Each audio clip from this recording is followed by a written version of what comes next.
everybody, welcome to the stream. Welcome.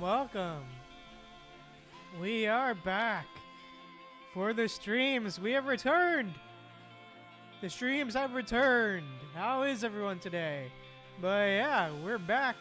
We're here, and we're gonna be playing Punishing Gray Raven. And as you can obviously see, we're here to You have come. How long? To read the patch story here today. But yeah, with that said, how is everyone today? I hope you're all doing well. But yeah, we are officially back, and I can't wait to keep going. But yeah, I hope everyone's doing well, because I certainly am. But yeah, I think with that said, let's go. I can't wait to see what this story has in store for us. But yeah, with that said, let's go.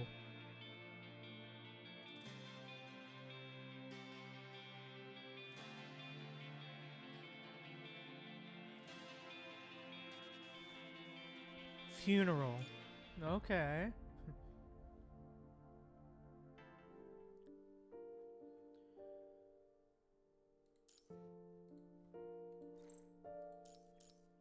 Today we've gathered here to mourn someone important.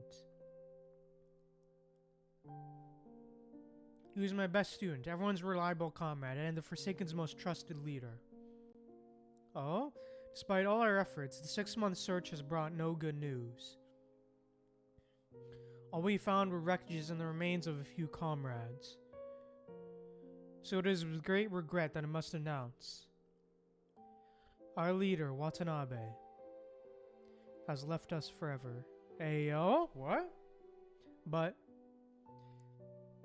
oh, our fight will not end here. Hey, Ballard, okay, the battle will continue as it always does. When one person goes down, another will rise to take the torch until we achieve victory and reclaim what is ours.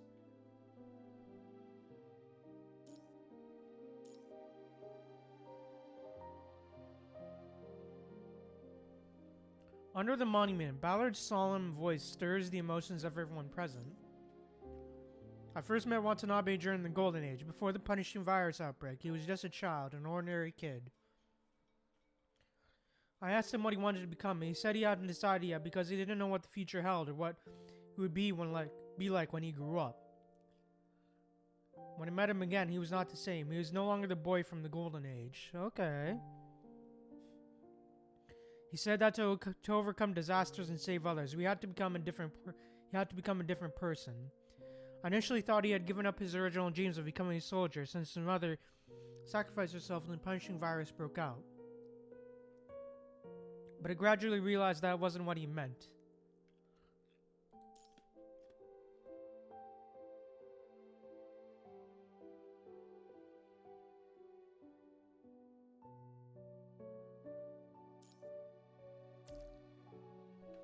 Soldier, construct, leader? No, none of these were what Watanabe was talking about. He wanted to become a better person, the best person he could be. Okay, to become. Oh, yo. The dark clouds are being torn apart by lightning, and rain pours down from the gap. The rain soaks everyone, drenching their clothes and hair. No one speaks and no one leaves. Wow. Become someone who can speak for the unprivileged. To become someone who protect the weak. To become someone who can fight against injustice. Watanabe sacrificed himself in the struggle. He became the person he wanted to be. The best person that exists. Thunder fails to drown out Ballard's powerful voice, and the anger in everyone's hearts cannot be extinguished by mere rain. Watanabe led us in this struggle. He brought us from having nothing to having everything. He brought justice back to this world and showed all survivors that this barren land isn't just about deceit, slaughter, and survival of the strongest.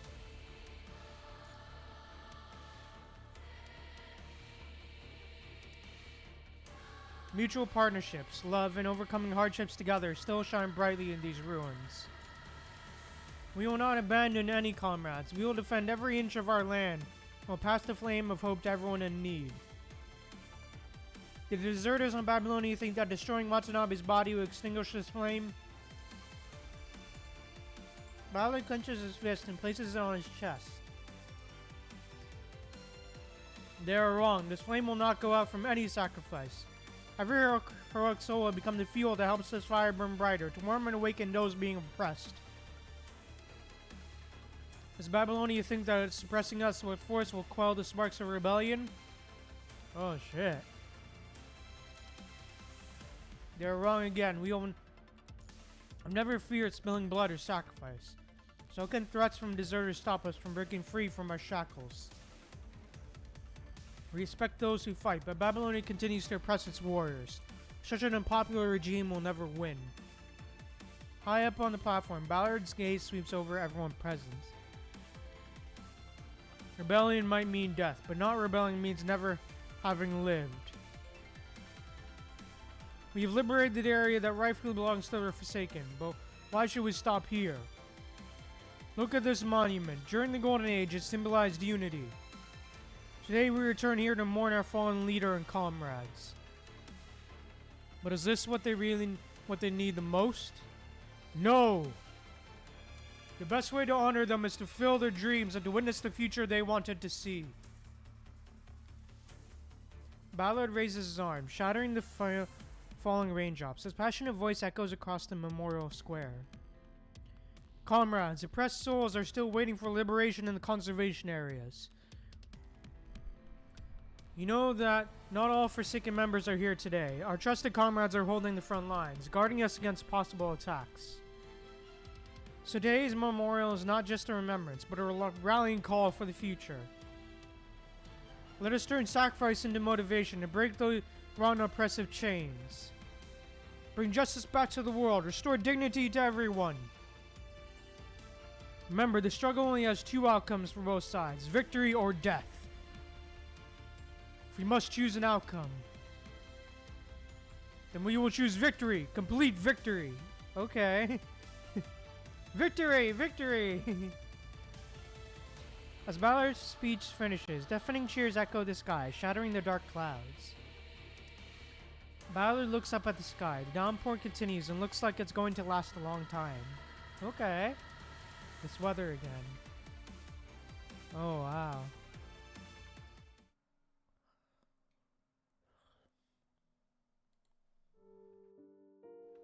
World Government National Cemetery, 4 p.m.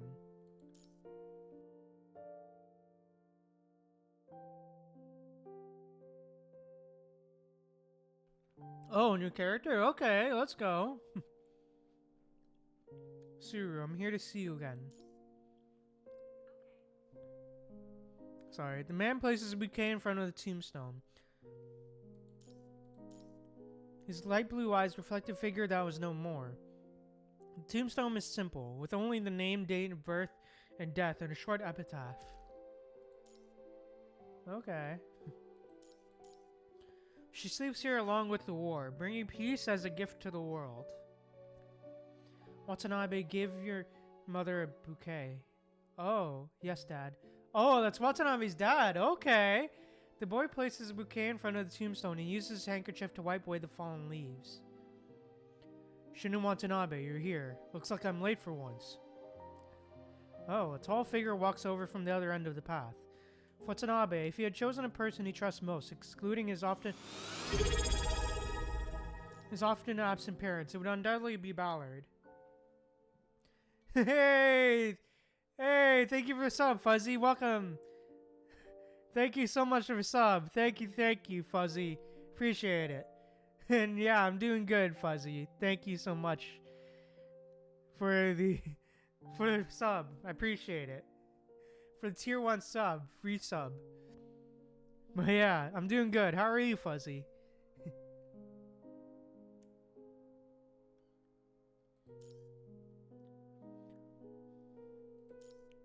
Oh, they're doing pretty well, Fuzzy. They're doing pretty well.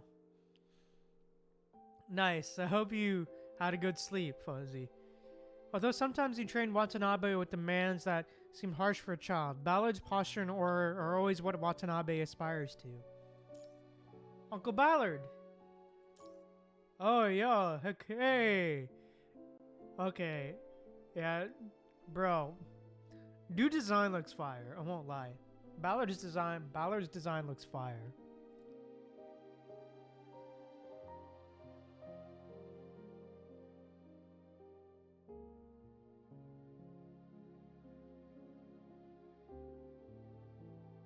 Call me instructor. But today I'll make an exception. Ballard places the bouquet in his hand in front of the tombstone, and only then does he notice 3 other bouquets already there. This bouquet is... Oh? He looks at Shin with a questioning gaze. It's from Mr. Hans. The cemetery staff said he comes here every year, but he always avoids us. Oh. You and Suru were his most promising students. You also met Suru through him. Just before the war ended, there was a misjudgment that led to the annihilation of Suru's team. I fear that regret still haunts him to this day. Damn. That's worse. Scars like these can be healed by finding someone to blame. Only peace can mend the wounds torn open by war. I came to terms with it a long time ago, but Hans, I suppose that's common for someone who has fought all their life.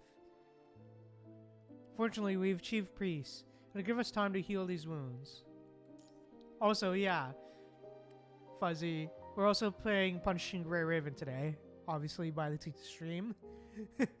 We're doing the new story, we actually just started. But yeah.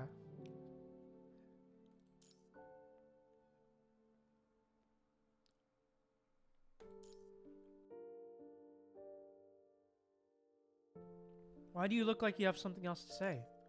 Actually. What if it's classified information from your security intelligence bureau? I don't want to hear it. Oh, it's not really classified. I mean, when Arnold had a shouting match with the president, everyone heard it, including the environmental and sanitation department downstairs.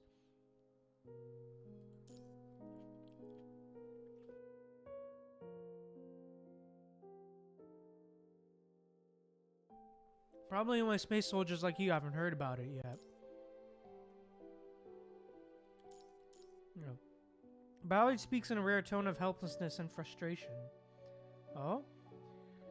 You always talk about Lieutenant General Arnold about this. He's your superior, yet it sounds like you don't respect him much. I admire his achievements in the Security Intelligence Bureau, but that's as far as it goes.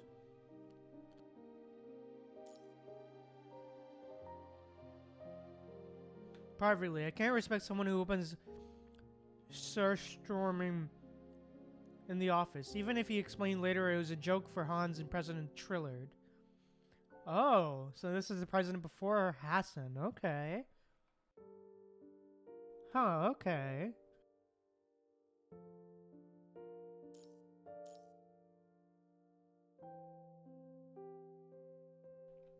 Remember the 6th proposal for military expenditure reduction I mentioned to you last time?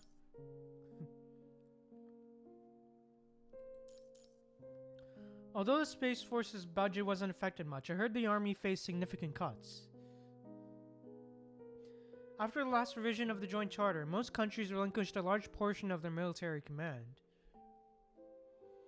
We no longer have external enemies on Earth to guard against, nor do we need to maintain so many national armies. Such proposals pass every year. Was there still opposition this year? More like it got heavily modified. In a sense, it can no longer be considered a military budget reduction proposal. President Trillard proposed a contract system in the parliament, listing part of the armed forces as contractable units. If this proposal passes... Oh? If this proposal passes, those conglomerates and economic entities will be able to meddle in the world's government's armed forces. Oh, who is you? Oh, who are you, bro? Oh, who's this? Trillard, what are you exactly planning to do with this proposal? Hans, I thought you'd be visiting the cemetery today. Oh, is this huh? Oh, okay. Oh wait, Hans? It just clicked. This is the guy from, I believe this is the guy from, Evernight Beat. Pretty sure. The old, and, Echoaria, the old commander guy. Like, chief commanding guy that died. This is him when he was younger, okay. I went earlier this morning since this World Government Executive meeting is happening this afternoon. Yo, what a callback. Here, new glasses. I met your secretary on my way and brought them for you. The man in commander uniform hands over the glasses. I needed these. He removes the old pair that is missing half of one lens. Whew, didn't think much about it earlier, but now I can finally see the stairs clearly. Oh, okay. Oh, so that's his sign. Okay. Yo, that's interesting.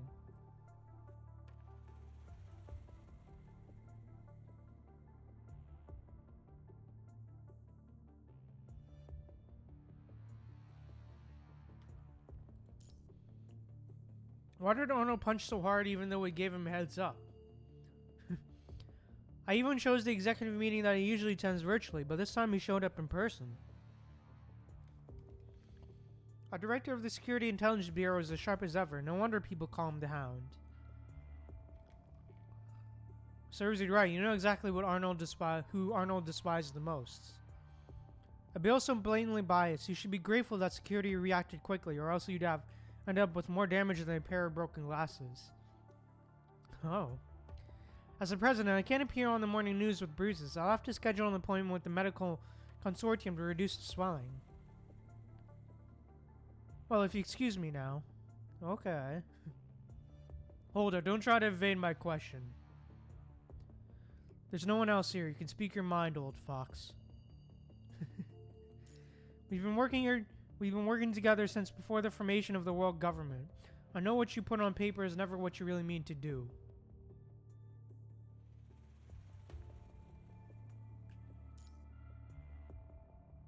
Sorry. Then why bother digging? Actually, we just need money. Lots of it.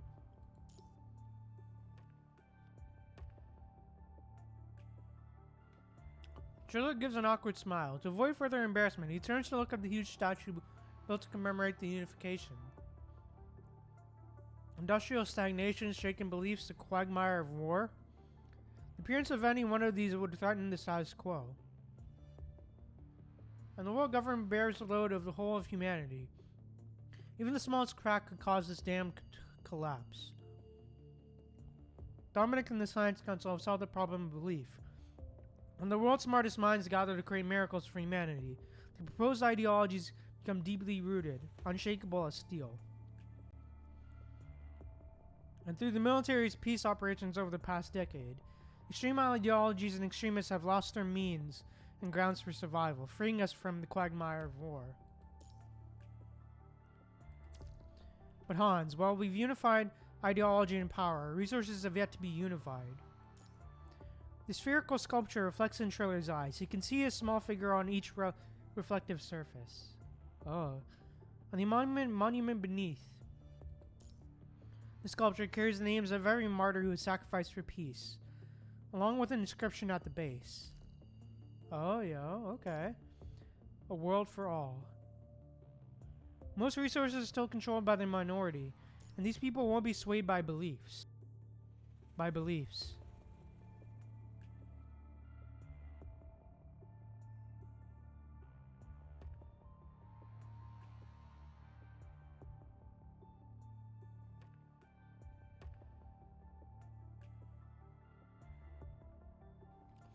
They are like the fat dragons, guarding treasures in night novels.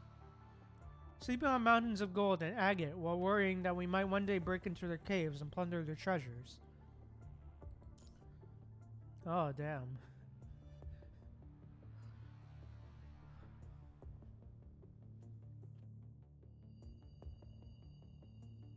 But in fact, we can never use force against them. I figured that means you decided to trade with them. For their own good, they will sell the ropes they will use to hang themselves. If it's a grand gift, well, naturally comes at a different price. You wear the same expression as those corporate representatives when they heard your proposal. Only those who share their foul taste can talk about these things. Dominic and the scientists stabilize the beliefs. You and your army resolve the wars, and as for the mundane matters of daily life, leave them to someone as ordinary as yours truly. Whether it's Project Zero Point Energy or Project Eden, it's harder to move forward when our resources are not unified. You're playing with fire. These people are just going to chuck their manners out the window once they're powerful enough or have what it takes to contend with the world government. But if I can use this fire to my advantage, then I can cook great stuff with it, and naturally, I know just what to do not to get burned. First of all, it's true that the army has implemented a contract system, but the recruitment and training qualifications are still in our hands, which ensures the scale of mercenaries won't go haywire. Unless they're willing to tread the fine line of the law, and there are very few people inclined to choose a precarious life spent fighting in the shadows. Secondly, the contract system only applies to the army and some of its equipment, confining their armed forces strictly to the land. Such a single force is insignificant under a complete four-dimensional strike system of land, sea, and air and space. Okay. I'm sure they thought of this already, so what's the point of your proposal? And your containment plan only works under ideal conditions. If there's an issue with the people carrying out your plan would take a nosedive. Damn, okay. I'm aware of that. This was never meant to be a long-term plan. They didn't have us in mind when they decided to hire armed forces. When they realize they can't quickly resolve to corrupt the world government, they'll naturally turn their focus inward. Okay. Whether you get a bunch of fish trapped in a pond, they'll eventually either devour or invade one another. This is determined by their operational logic, not your will. During their internal conflicts, we can break free from Earth's gravity and organize colonization teams for other planets. Alright. It won't be long before the vast resources of space are within human reach.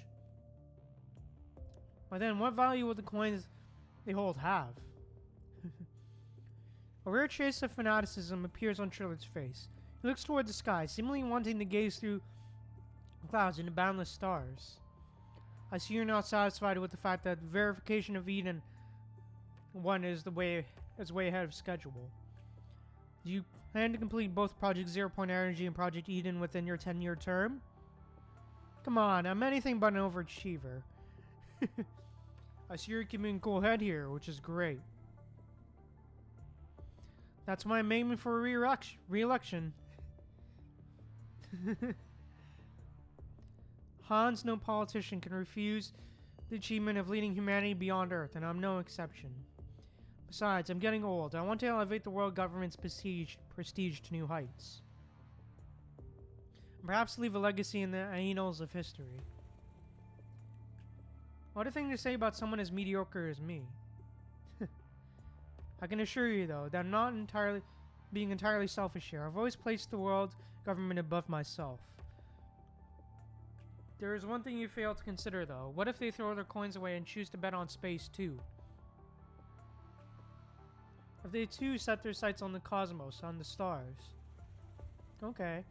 Drilla turns around, the sunlight filtering through the spherical sculpture landing on him. He spreads his arms as if to embrace the giant fireball in the sky, or the entire world before him. That make them like-minded people, no? What would I have to worry about then? Oh, damn, okay. Shin and Ballard continue to discuss issues beyond his understanding, and the boy's thoughts begin to drift. There are no remains under his mother's tombstone, and in that fierce assault, extremists used an unstable thermal cannon. The haywire explosion turned them and the government forces into ashes. Oh, damn. In the 400-meter diameter crater, no traces of humans were found, only molten iron and cooling, crystallized rocks. The smoke from the explosion covered the entire city, taking a week to settle. Perhaps that was when the sacrifice truly returned to the soil. For humanity, it was the last day of war and chaos. But for the families of the sacrificed, it was their first day of grieving. Why? Why did Mom have to go to these missions when they were so dangerous? Though Watanabe didn't witness it firsthand, though the gruesome photos and repeated news broadcasts, he felt as though he could smell the gunpowder. And what the bodies must have been through when they blew up. Damn. It was the moment these people and his mother were frozen in death. Every time Watanabe thought of this, his stomach would spasm. This made him dizzy at the sight of injuries, because what he saw wasn't the fresh wound on his retina, but the lingering illusion of death. Countless times, Watanabe questioned his mother, who was no longer there. The same question he never had the guts to ask his father, fearing it would only add to his grief. Oh, damn. Oh, the music stopped too. Ballard might be a good choice, but would it make him think I'm a wimp? The boy is unable to find the answer to his question, his heart heavy with worries and overthinking. Oh, damn.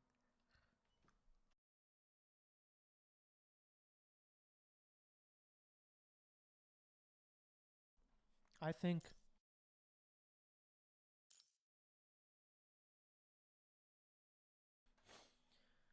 a youngster Watanabe has never seen appears in sight,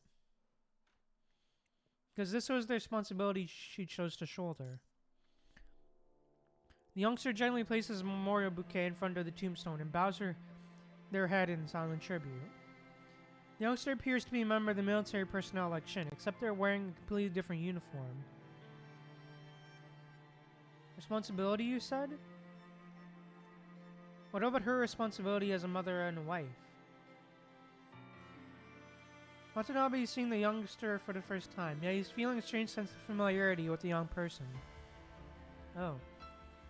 Watanabe knows he should be exercising his vigilance, and yet he finds himself asking a question that's been in the back of his mind.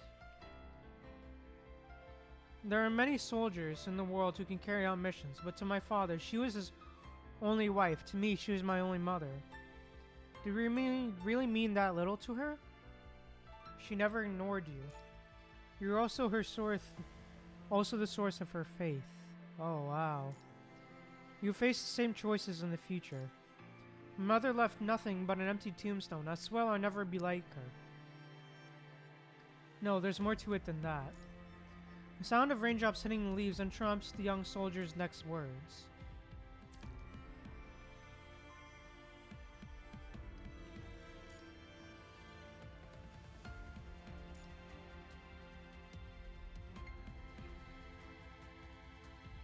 The rain comes without warning, weighing on the boy's heart. Watanabe, we need to go. Hey, okay. His father's voice comes from somewhere nearby. Before Watanabe knows it, he and Ballard have already reached the cemetery's exit. Alright. Watanabe takes off his coat, shields himself from the intensifying rain, and jogs towards his father.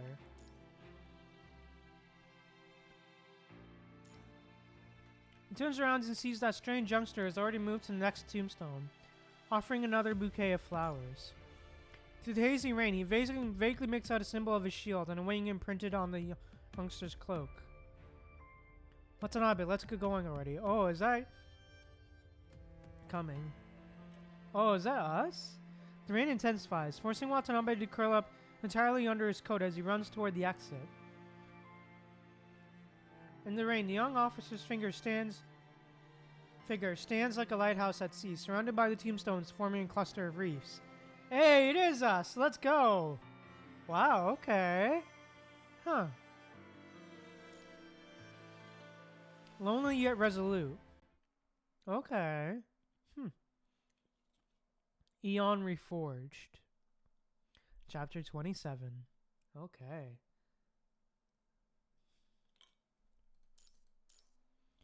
2,900 days until the punching virus outbreak. Yo, I love that stylization there too. Oh, I actually love that stylization there in the right corner with the day countdown timer. Okay. Yo, that's sick. I love that. Wow. That was really good. I love that. Honestly, really good start. Really, it's really interesting to see what the golden age was like and what it was before humanity left Earth and before the punishing virus.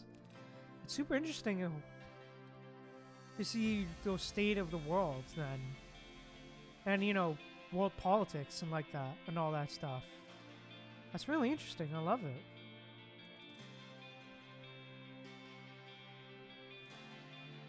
And it was cool to see a younger Watanabe too. And a younger us as well. That's interesting that we met before. Before the whole punishing virus thing. Wow, okay.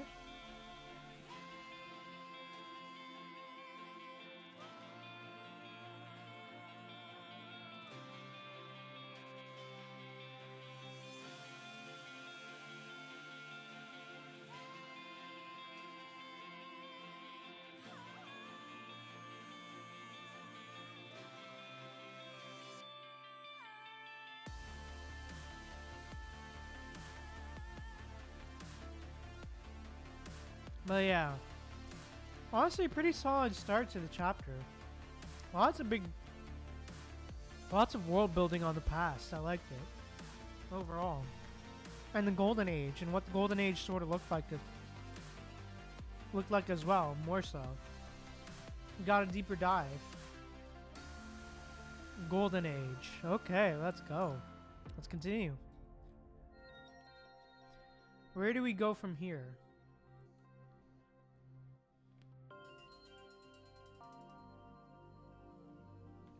Something people never stop talking about, no matter the area. Where does life originate? How is this consciousness born? What is at the end of the universe?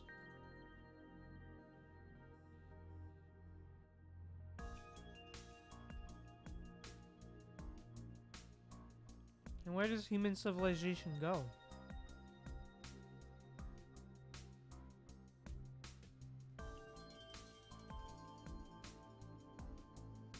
Oh? That guy looks familiar. We should focus on the continuation and inheritance of civilization to enhance the advantages of the human race.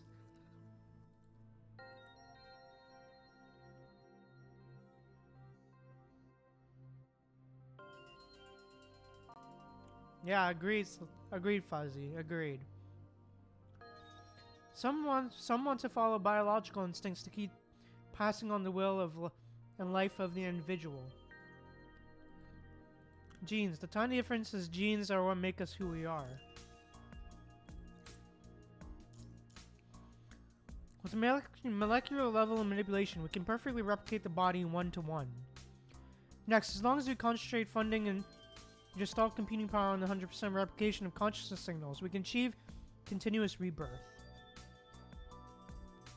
Imagine a day when humanity is free of aging and illness, never has to lose its leaders to accidents and time, and the wisdom and experience will accumulate over time. Oh, yeah, okay. Someone to break the shock. Sorry.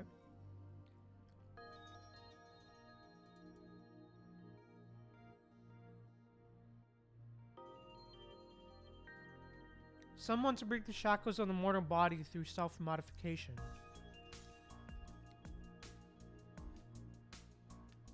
Earth is a cradle that breathes life. Life is born from the cradle, and the atmosphere protects us from cosmic radiation, with abundant organic matter to keep ourselves from hunger. But what is the world beyond the cradle like? What will we rely on to face deadly cosmic rays, the vacuum, and the ultra-low temperatures? Move the entire ecological cradle into the sky? That would be a lot of work.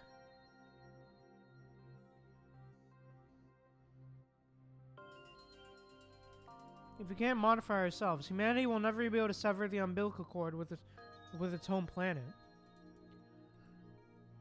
I'm not saying humanity shouldn't develop a space fleet, it's just that we should modify ourselves first before discussing the future.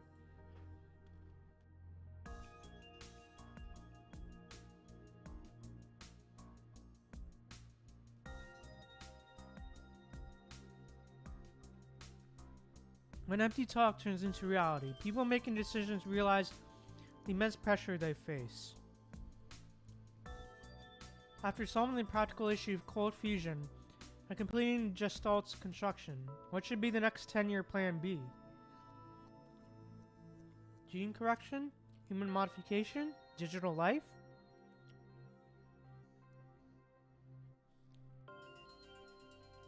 With limited resources in the home planet system, implementing all these plans simultaneously is clearly a pipe dream.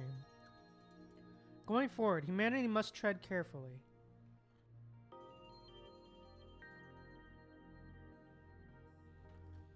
The clash of various thoughts, moral choices, and the entanglement of intent of interest make it difficult to reach a clear conclusion in the century-long debate.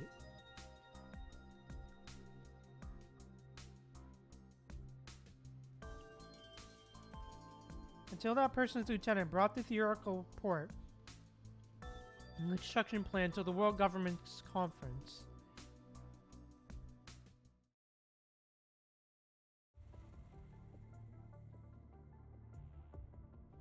A zero-point reactor. Casimir effect. Quantum fluctuations. Oh, I'm sick of these formulas. Oh, the zero-point reactors, huh? So that's how it began. Triller takes off his glasses and rubs his temples that were throbbing from the complex formulas. Yeah, agreed. It's Fuzzy. Agreed. They are very fascinating. And yeah, fair. It's fair enough, Fuzzy. Honestly, fair enough. But I still hope you were able to keep up and enjoy the stories that you're able to keep up with, Fuzzy.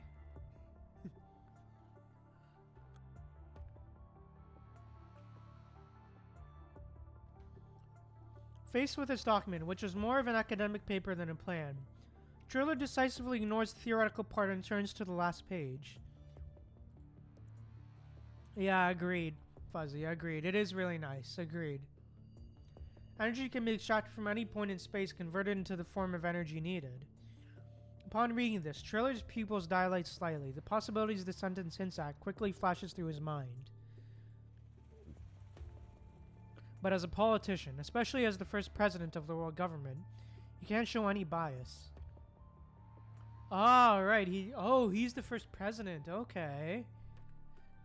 He puts his glasses back on, masking his inner excitement with his usual mild demeanor.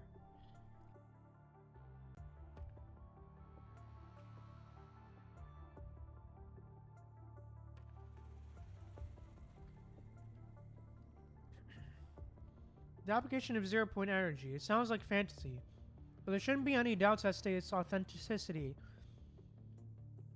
since Chief Technician Dominic was the one who proposed it.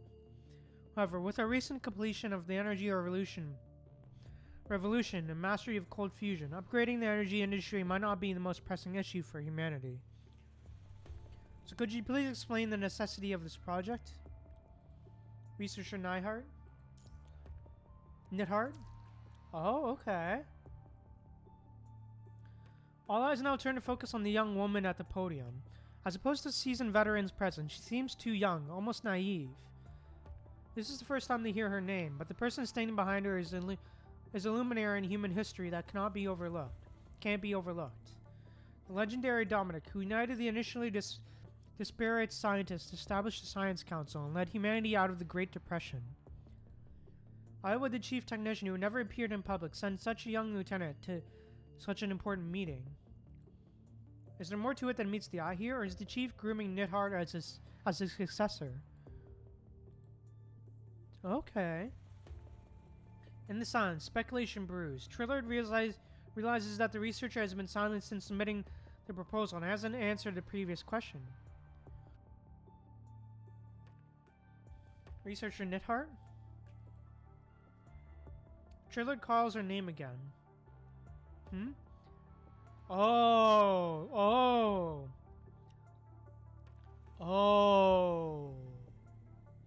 Yo, they're really connecting everything together here.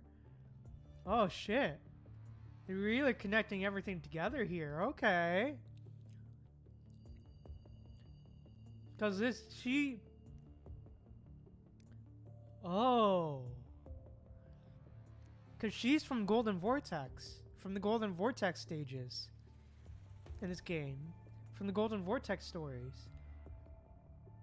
She was the one who became like that hand girl, whatever. Oh, shit. We're digging that deep, huh? Okay.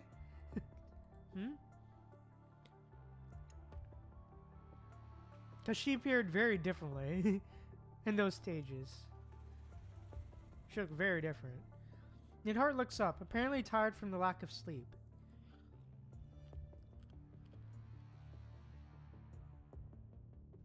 Have you finished reading the proposal? I thought it would take at least another half hour. With his sharp eyes, Hans noticed that Nidhart has turned off the alarm on her wrist terminal. It appears that she was trying to sneak in a nap while the council members read the proposal.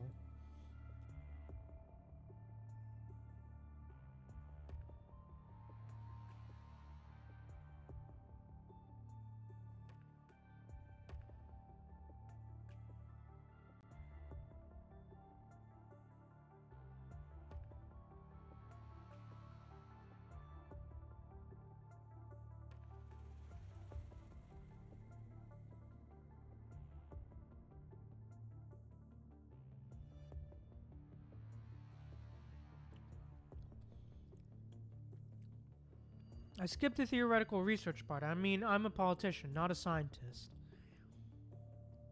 Now, let me ask this again, on behalf of the world government. What's the point of the 0-point energy that's mentioned in the proposal when we've just completed energy revolution of master cold fusion? The new decade-long project is to decide humanity's next step. This proposal is just for show and doesn't bring us a substantial breakthrough and leap forward. Then I'm afraid the world government has no reason to provide financial support. You might as well handhold her through convincing us.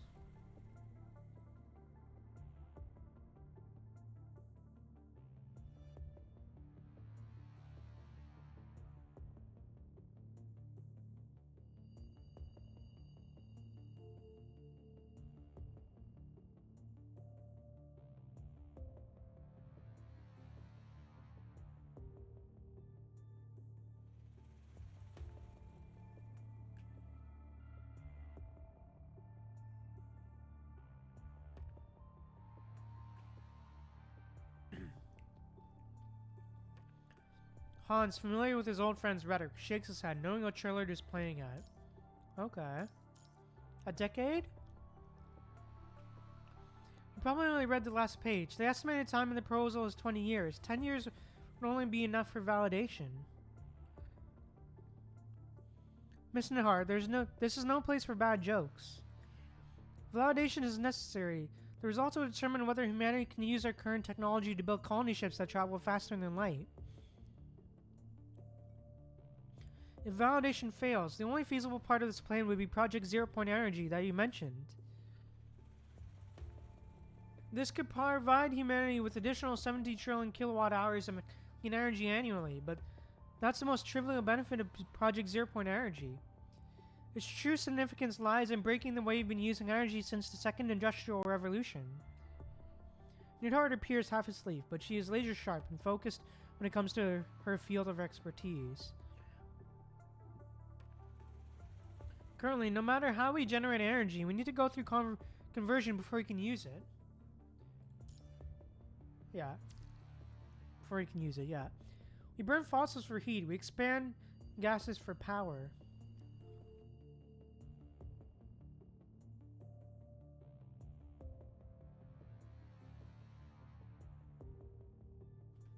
Our methods of obtaining energy are changing.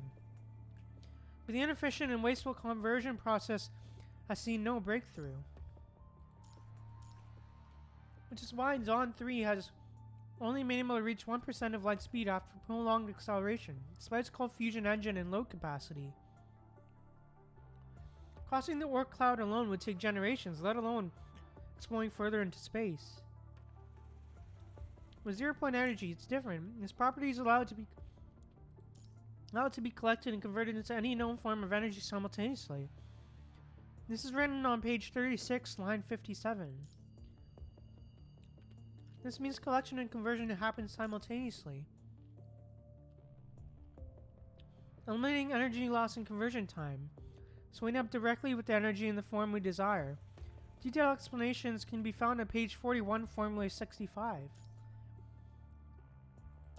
If the initial phase of validation is successful, that would put us one step closer to bringing new colony ships with zero-point engines to reality.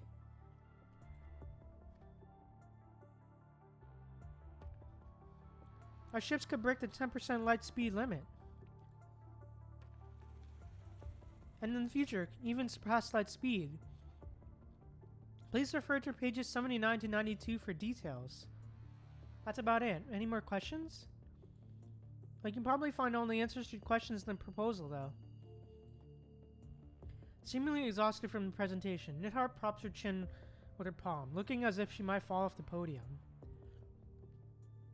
No one in the room, however, calls her out on her behavior.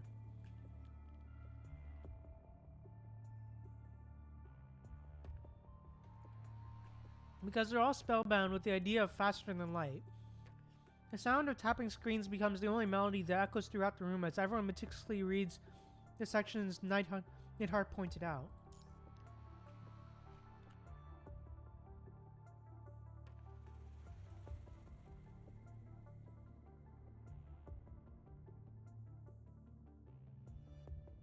So are you saying we need to spend 10 years of resources just to validate a possibility? Moreover, the proposal mentions modifying the lunar base that's meant for starship production and assembly. We end up with nothing to show for the 10 years spent in a significantly smaller fleet of starships if the project fails.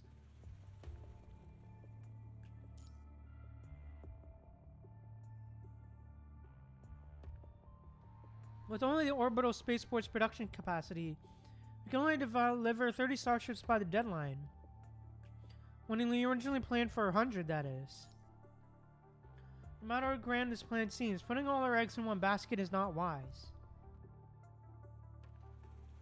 One for all, this is the world government's founding principle, lest we forget.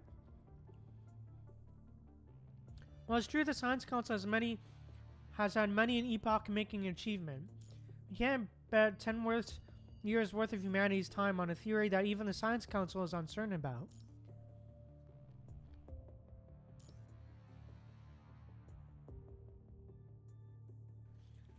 The Council's opposition is unmistakable, while the crowd, having calmed down from their fanaticism and faster than light, begins to discuss the pros and cons.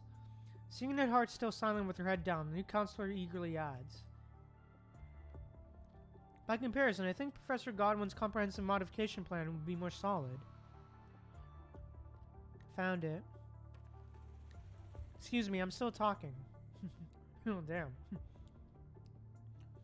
First of all, I'm here as a researcher, and I would greatly appreciate if you can address me as a researcher in Nidhart like the president does.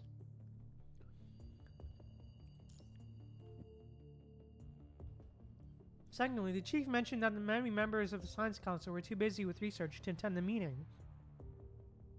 So they sent me this to express their stance. Now, this is what we call a petition, I presume?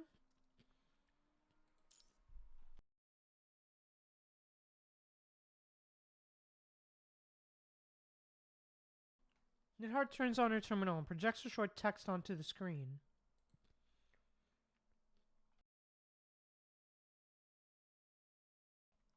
The projection is simple, merely a request for the world government to support the zero-point reactor and subsequent research. What matters is a long list of signatures below.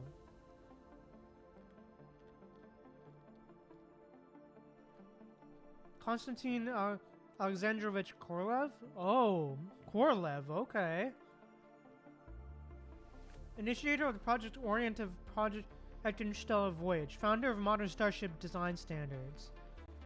William Lebowitz, founder of the quantum computing process standards, builder of the foundational principles of Gestalt physics. Igor Nevlandovich Lando, polymath designer of the first cold fusion reactor, discoverer of the universal superconducting crystal structure.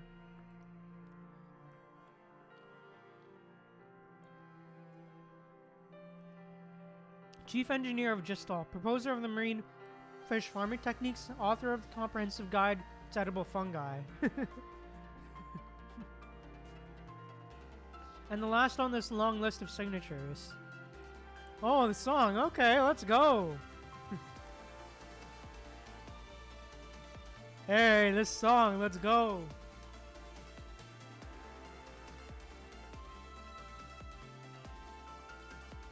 Hey. Hey. Hey. Thanks, Fuzzy. Yeah, I agreed. It is really good music, Fuzzy. I forgot, what's the track and the name of the track? I know it comes from Isla's Patch. Fuck, I forgot what the song is called. I know it comes from Isla's Patch. Infinite Gallery, is it? Oh no, it's called Infinite Gallery. Yeah, it's Infinite Gallery. Hey, let's go. Infinite Gallery, okay.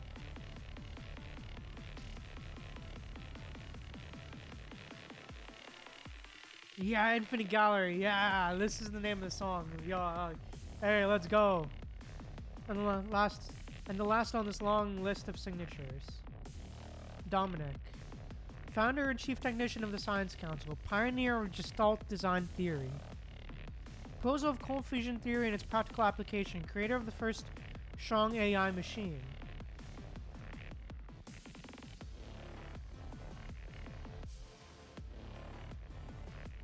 This group of scientific elites that once led humanity out of the Great Depression has once again come together as one.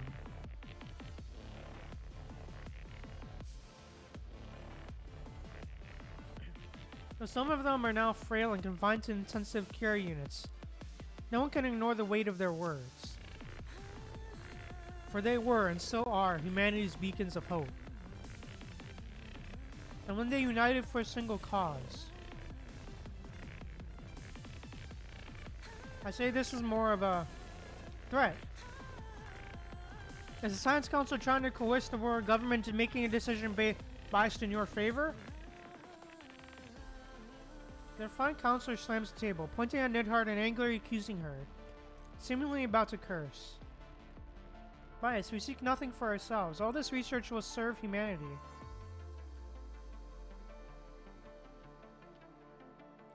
This petition is merely to voice the wishes of those researchers who can't be present today. Isn't this summit supposed to decide the future? Shouldn't we all be open to more opinions here? Most council members pale at what Nidhart just said. They're either from entrenched families, complex interest groups, or emerging enterprises.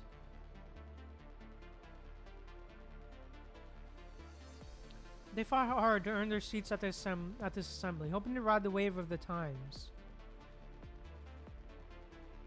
Faced with this petition, where the list of signatures runs longer than the main text itself, your hidden agenda seemed destined to crumble.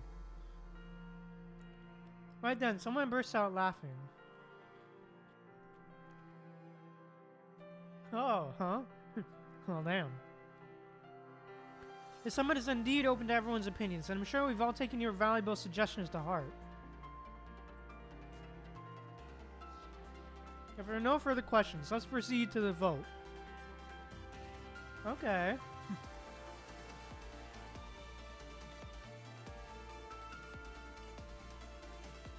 This meeting is a turning point in the fate of civilization, in which humanity chooses to spark their hope. Okay.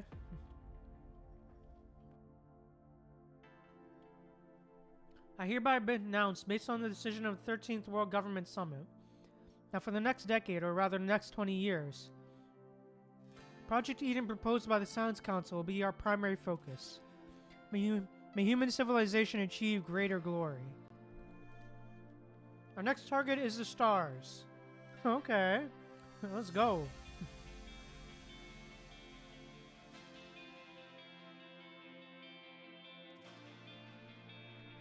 Still unaware of the impending disaster, everyone cheers for a supposed grand future down the road.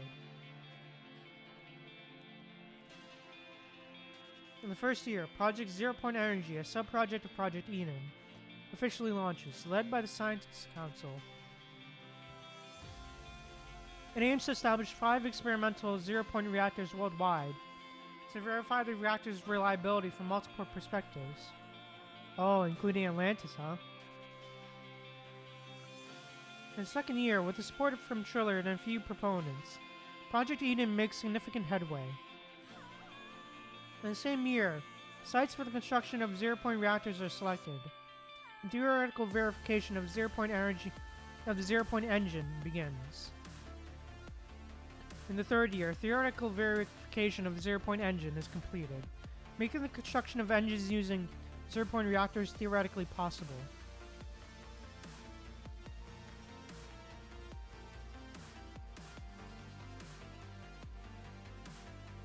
In the same year, construction of the prototype ship capable of carrying a zero-point engine, the Eden 1 colony ship, begins at Salsky Aerospace City. Oh, I think that's the ship Nanami is on. Okay. In the fourth year, the Eden 1 colony ship completes its hull construction, followed by a year-long series of verifications. Okay. In the fifth year, Project Eden achieves significant breakthroughs. The Eden 1 interstellar colony ship released the 32nd generation SCS, Space Environment Simulator verification at Salsky Aerospace City, making permanent space residency and FTL travel a possibility for humanity.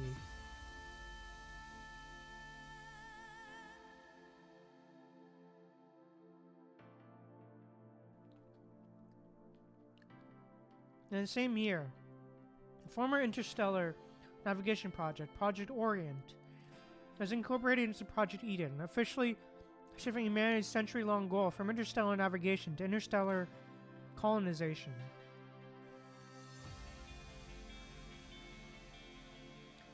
In the same year, the lunar base begins renovation to better research and assemble the second-generation interstellar colony ship, the Eden 2, equipped with a zero-point engine. In the same year, countries transfer the usage rights of spaceports and starships to the world government. Since then, the world government has gained control of all land, sea, air, and space military forces. The starship fleet is established, and a large-scale recruitment for Space Force begins.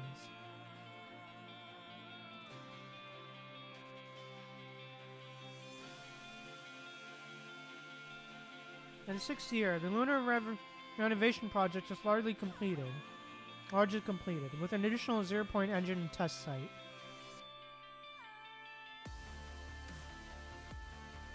In the seventh year, Triller proposes an army optimization reformation plan at the world government's executive meeting, listing some personnel and equipment as hireable assets. Eventually, the Army Hiring Act passes by a narrow margin. At the end of the same year, thanks to the sizable funds generated by the Army Hiring Act, Project Eden once again makes significant headway. Thus, all preliminary work is completed, and Project Eden and its core project, Project Zero-Point Energy, officially enter a prolonged construction phase. In the 10th year, due to significant contributions to medical and consortium reform,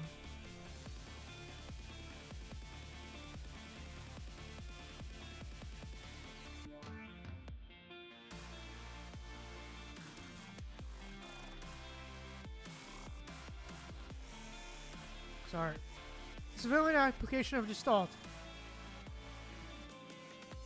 educational promotion, and army reform, Triller, supported by various factions, is successfully re-elected as the president of the world government. Oh, okay.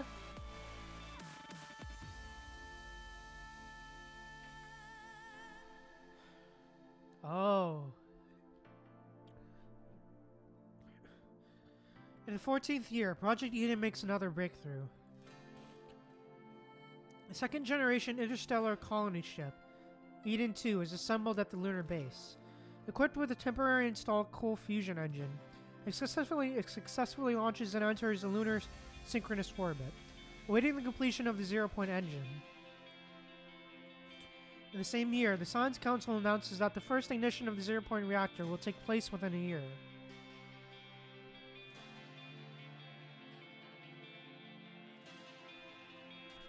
Politicians, merchants, soldiers, scientists, engineers, Project Eden. It's suddenly the talk of the world. So much so that even children are talking about it based on what they see on the news.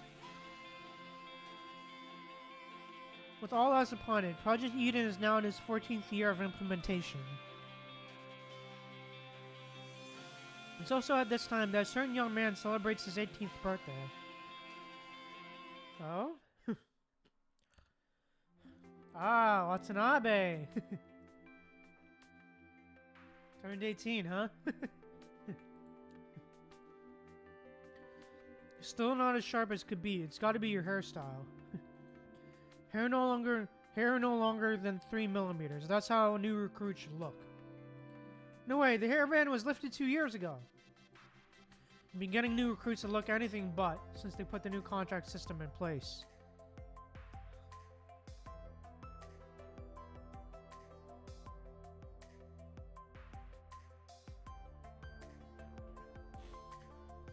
The last time I visited a training base to see an old friend, I saw someone training with hair gel on. What a lack of discipline. Why are we still trying to keep that same hairstyle when functional armor is in such widespread use now? Why are you giving me this uniform ahead of time? Because I wanted to see it before I leave. Dad? You're back? Ever since joining the Space Force as a command officer, Shin rarely came home. On top of their daily training, the Space Force command officers as a new unit have to engage in endless simulated battles to develop tactics for this new battlefield in space.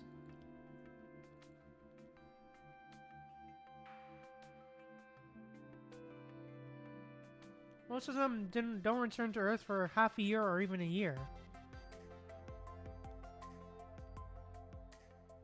Hey, Celestial, welcome to the stream. Welcome, welcome. Thanks for the welcome back, Celestial. Appreciate it. Most of the time, brief conversations via satellite phone are the only interaction Shin and Watanabe have. Okay. Yeah, PGR, for real. We're currently in the second node. We still only have half a day like we usually do, but I'm not gonna complain. Ballard, thank you. Watanabe's dad, by the way. This is Watanabe's dad, by the way. This is Watanabe, this is Watanabe's dad. Don't mention it. Kid is going to the Oasis Squad and I happen to know someone in there. I was a bit surprised that Watanabe decided to be a soldier though. He did pass the test and all, but Ballard's gaze is sharp in a caring sort of way. How's your hemophobia treatment coming along? You're not fully cured yet, no? Shin doesn't say anything, but through the way he looks, he expresses the same concern as Ballard's. Well, I passed partially because they went easy with the recruitment criteria again this year.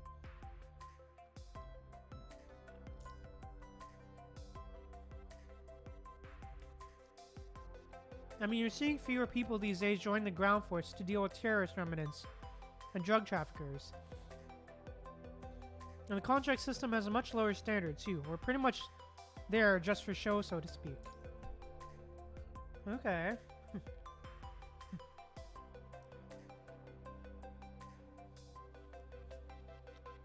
Damn, okay. According to Just Salt's career recommendation, this happens to be the most suitable for me too. Also, we're also in the time before the punishing virus right now. Ballard doesn't say anything more, having been entrusted by Shin to take care of Watanabe and train him according to his own habits. He knows that Watanabe indeed has what it takes to become a great soldier.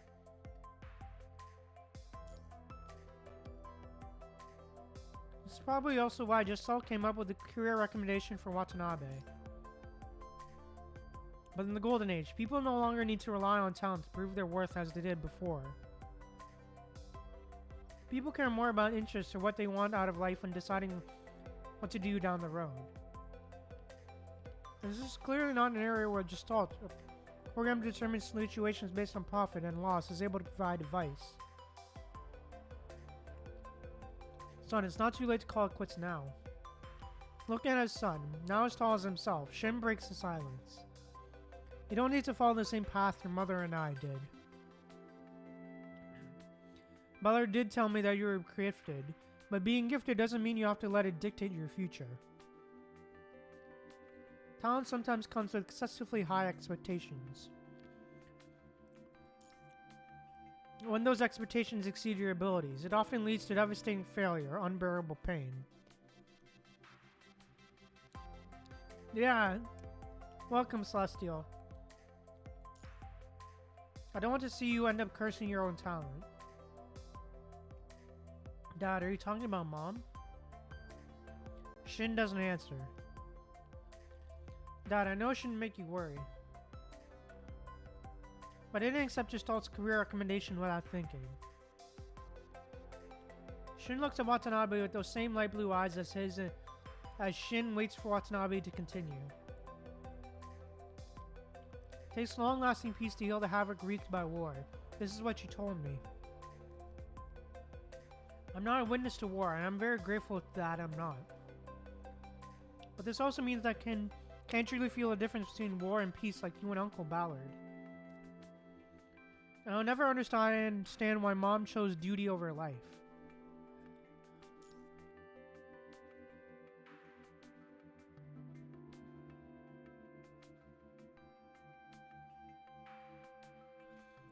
What was the belief that Mom left behind? Of so many people in the world, why did it have to be her? I think you, Dad, understand Mom of all people, and I trust that you can answer that question. Oh, damn. I think this wall of experience will always stand between us, no matter how hard you try to explain it to me. This is why I figured that if I become a soldier, even just a mercenary, I'd come closer to understanding Mom. Only when I fully understand her choice will I be able to bid my last farewell. I want to face my wounds so they are not overlooked and forgotten. Dad, this is my choice. He stood tall, unafraid of any well-meaning concern. Looks like I underestimated my own son. I was going to give you the second gift if you gave up, but now it seems unnecessary. Shin takes out an antique lever-action shotgun. It's birch wood and gold inlays, making it look like a piece of art. What's this writing on this?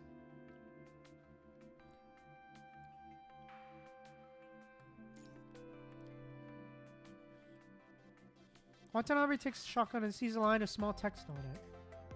Remember the past, but never forget the future. Oh.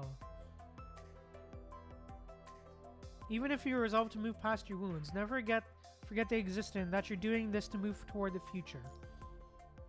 Okay.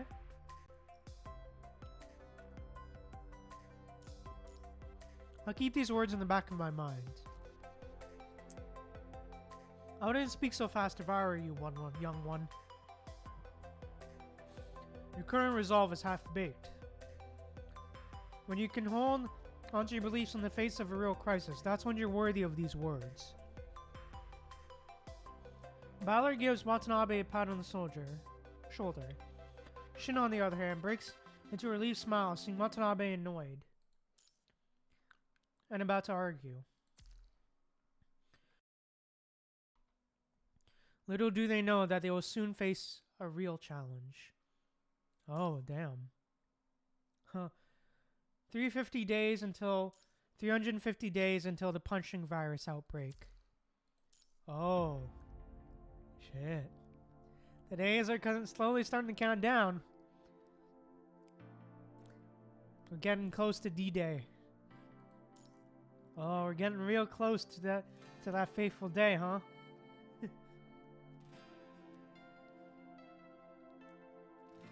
To when it all began. We're getting real close to when it all began, huh? But yeah, I'll be back in a sec.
Alright, we're back.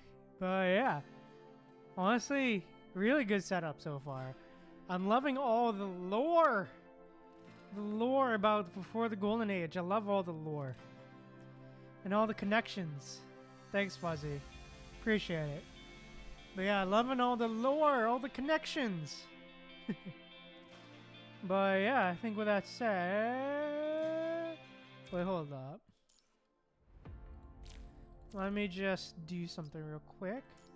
Let me just quickly clear that. Thanks, Celestial. But yeah, loving all the lore. The lore. But yeah, I think with that said, let's keep going. Starting point. Yeah, agreed, Celestial. Glad you do too. Alright, let's go. Anyone who has turned 18 and has no major criminal record can make friends with people using Gestalt's matching system. Well, damn. Okay. Literally playing matchmaker, huh? In a society increasingly connected through communication rather than personal relationships, providing convenience for citizens to communicate is our duty. Yeah. Yeah, Celestial. Yeah, for real. Isn't our job to bridge the gaps with strangers so they can break out of their old circles? Also, this is the first president ever. The first president, by the way.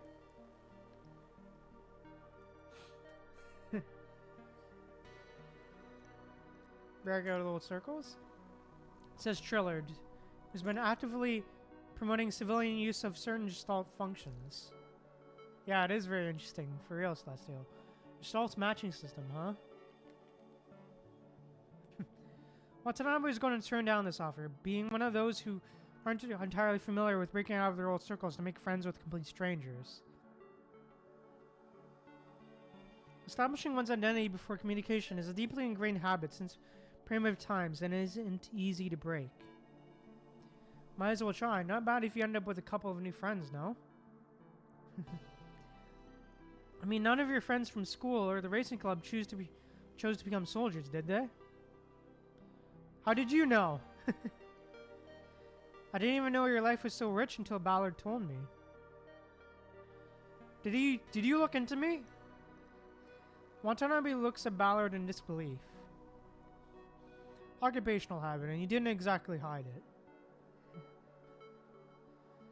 You never told me any of this, so I was actually quite surprised when I first learned about these things. I'm just glad you didn't turn into one of those people who shave both their sides of their head, paint their eyes black, or clothes that looks splattered with paint. Bruh. That's quite a huge mix of several generations worth of stereotypes right there. You'll definitely need friends if you're trying to go down this path of your own choosing. Which is why you want to give the Gestalt matching system a try. Okay, just give it a shot.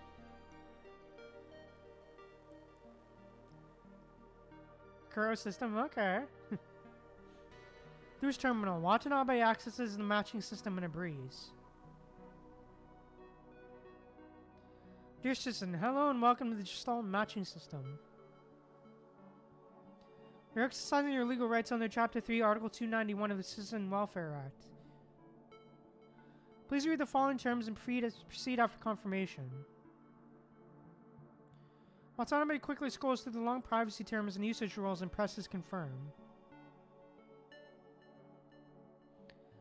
You're retrieving citizen database. This will take a few moments. Confirming information. Matching.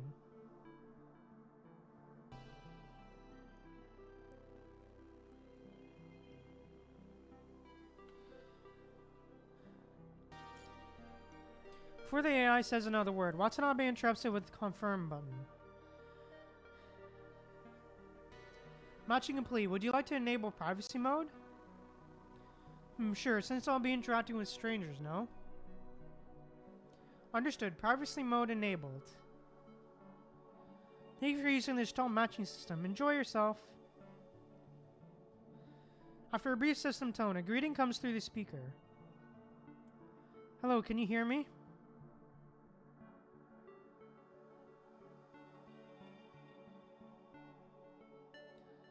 5 days have passed since Watanabe's birthday, and he's ready to head to the Oasis new recruit training camp.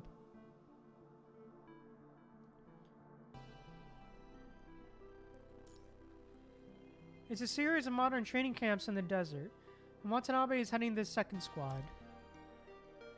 Oh? Sorry I can't see you off. It's okay, Dad. I'm not going to kindergarten. Seeing family members often in the military has been a long-standing tradition in the family. I believe you have what it takes to cope with whatever comes your way, but I'll still be blessing you from above. Never thought I'd hear something so sappy coming from you, Dad. I'll just chalk this up to you being sentimental out in space. Wait for the good news. Yeah. Oh, damn.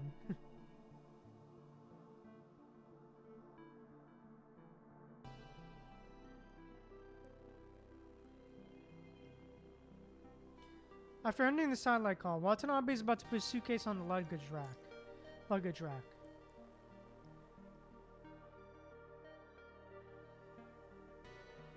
And someone besides him lends a hand. Thanks.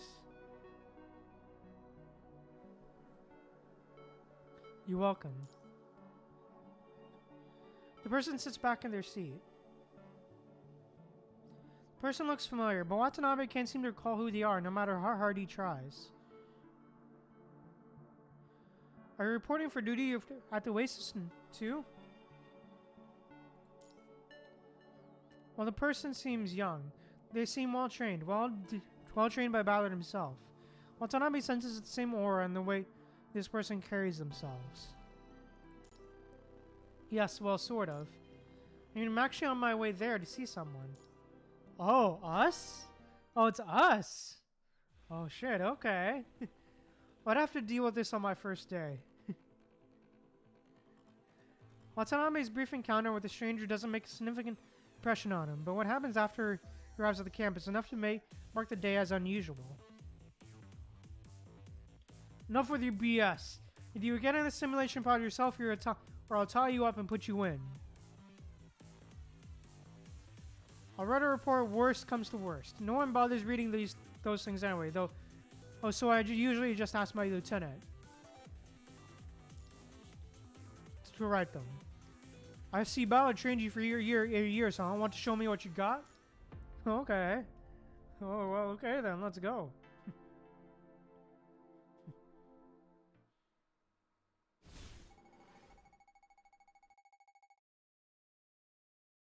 Good luck, rookie.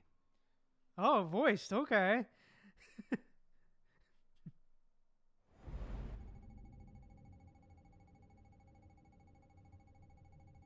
Virtual space, yeah.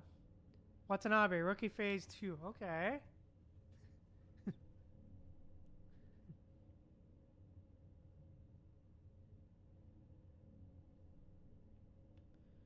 Forget it, make it quick, okay.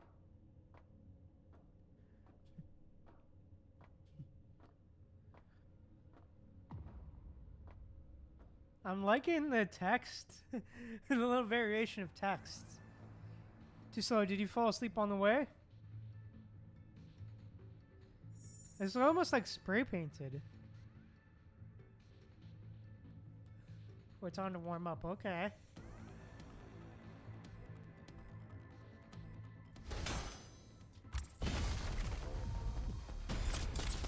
Oh damn, okay. Cheap tricks.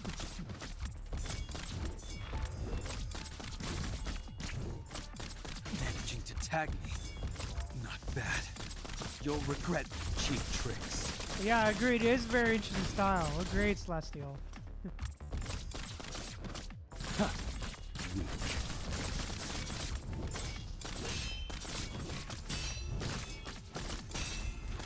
Hey, let's go, Perry. Let's go. Huh. Weak.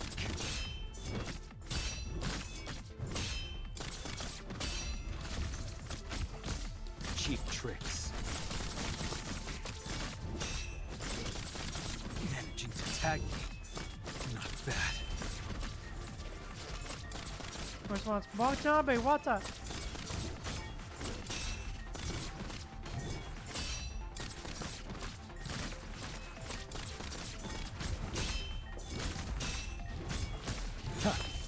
Weak. Cheap tricks.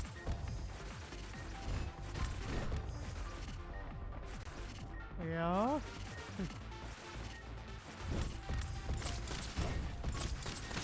You'll regret making an managing to tag me. Not bad. The will of the blade will tear everything is it? apart. Oh, yo, okay.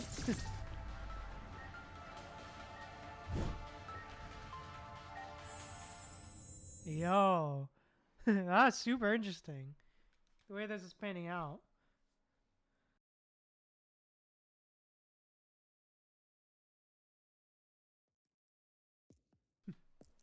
Oh, yo.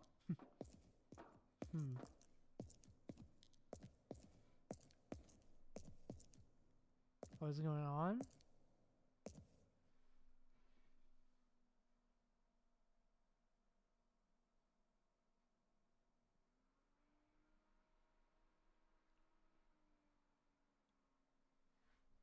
Oh, yo, what?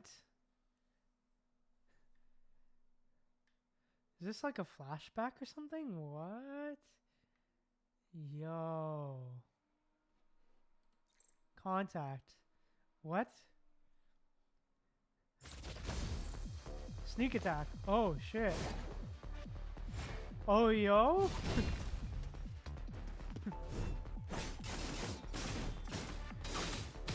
System logout? Okay.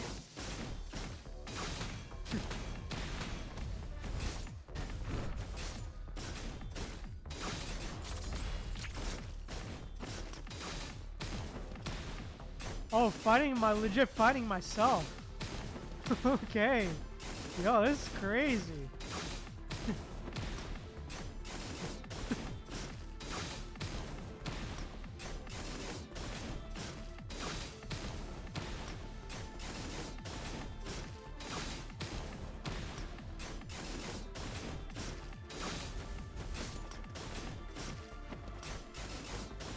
Yeah, agreed. It is very different, Celestial, for real.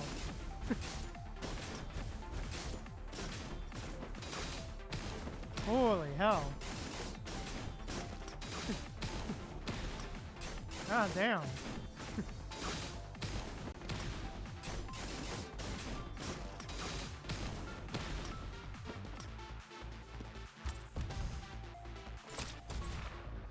Hard work pays off. Alright, there we go. I no longer fear death. Never give up! Never give up! Now or never! Hey, let's go. We paved the way forward!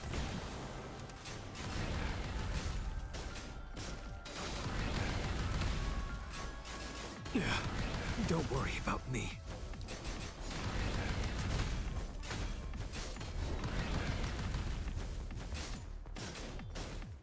I no longer fear death. Oh, man. Never give up! This dispute is to be settled. Never give up! Don't worry about me. Now or never.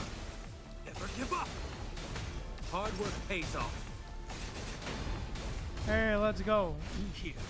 We paved the way forward! Boom. Oh, yo?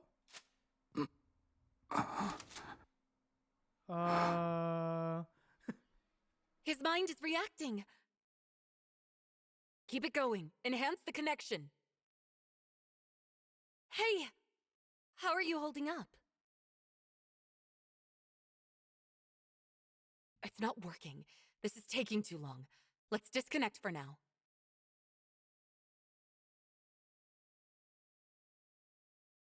Oh, well then. That was certainly something. Hey, rookie.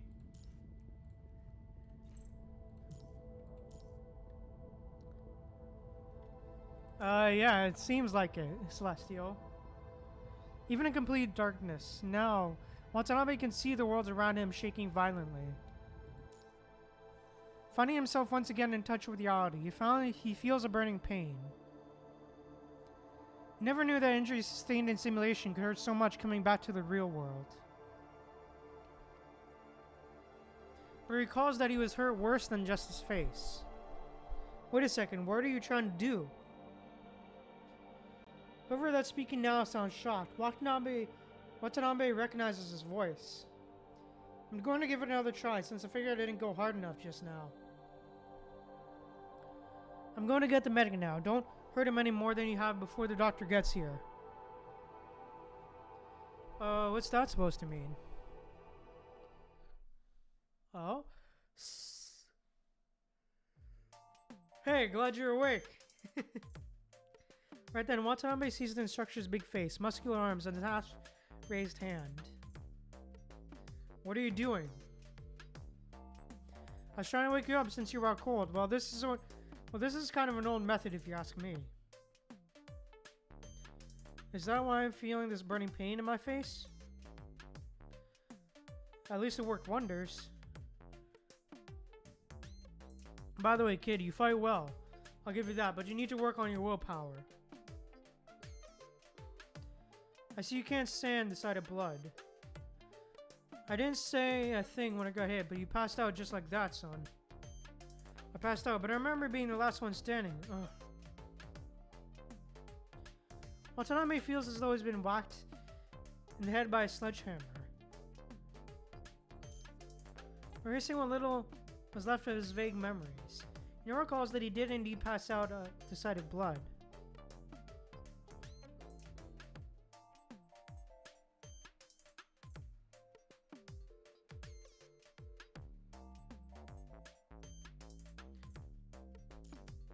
Is your head okay? The instructor taps Watanabe's forehead with his knuckles, like a squirrel checking in to see if acorn is ripe.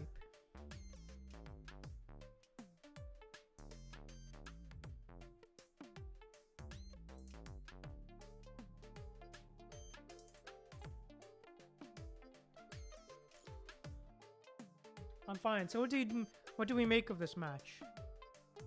Well, I wouldn't feel a damn thing if we count it as my win. How about another round? This time enable a peaceful filter. Nope. Let's just call it your win. Says Watanabe decisively, getting dragged in his senseless duel on his first day. Gave him a real taste of lack of discipline and moral decay that Ballard always talks about. Damn. Here we are.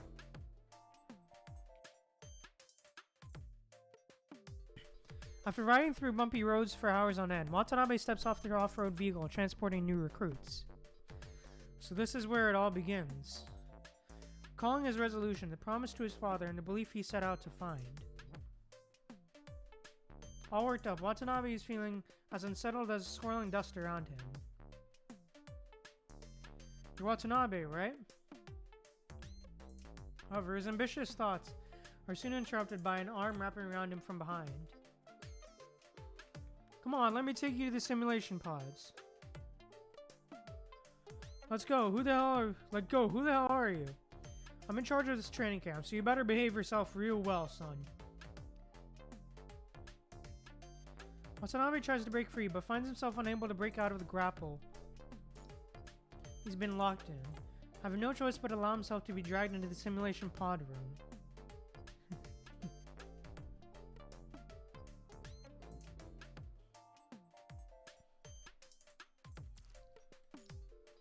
Giving up already? Are you really one of Ballard's soldiers? Is this how he trained you? First of all, he told me he'd always keep a cool head no matter how good I am. Secondly, I'm not one of his soldiers, but I presume you know him quite well since you brought him up. Of course, The medic is here. I heard someone passed out in the simulation pods and needs help with swelling. The medic looks at the instructor in Watanabe. He immediately knows what is going on. Instructor backups. I thought I warned you more than once not to let new recruits enter simulation pods before undergoing adaptive training. Oh, damn.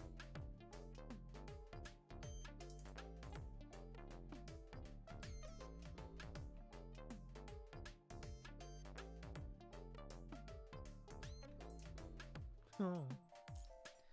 Well, see, kids, these days like to play those VR and AR things, right? I thought our simulation pods were kind of like that.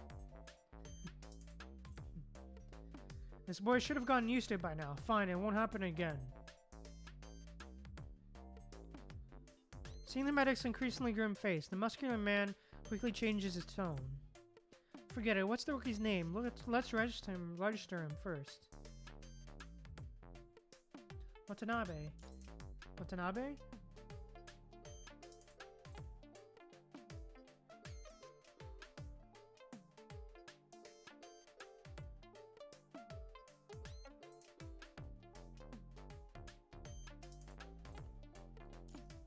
Watanabe only recalls who the rookie next to himself is when he says Watanabe's name. Bruce? Hello, can you hear me? My name is Bruce from Islay Islands. I'm Watanabe from Beirut. Small world, you know each other? Well, I guess the algorithm probably matched us thinking we'd end up in the same training camp. Let me reintroduce myself. I'm Backhouse, Chief Instructor of the 2nd Squad at Oasis Training Camp. You can just call me Instructor. He turns to look at Watanabe. How's the uniform Ballard took from me earlier? Does it fit? Oh wow. So we really are seeing the true beginnings of Watanabe, huh? Damn. We're really seeing the beginnings of him, huh? We're really going all of that boy far back, huh? Damn.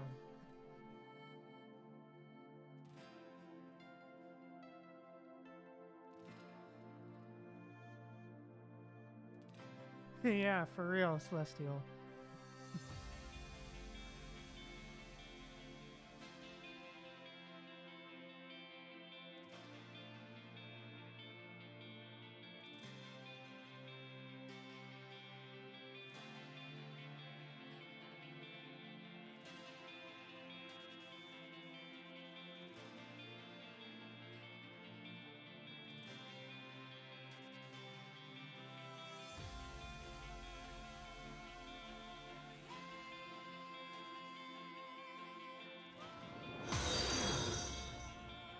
Codename _ Kitsune just followed.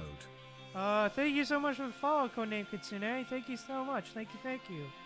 Appreciate the follow. Appreciate the follow, man. Thank you so much, and welcome to the stream, and thank you so much. Appreciate the follow.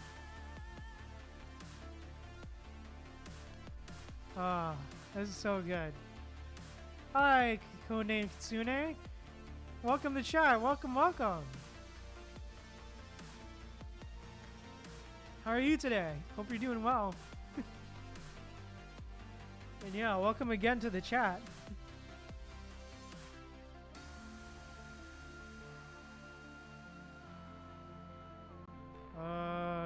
Sure. Codename Kitsune.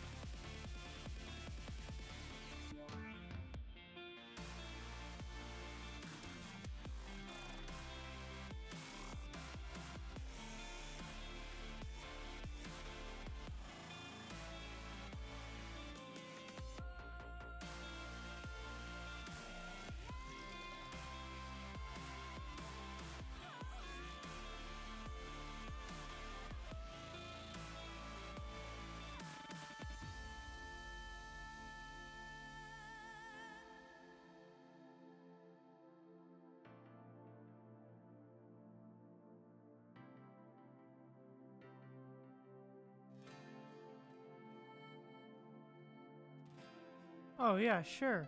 Okay. You haven't played PGR in a few months? Okay.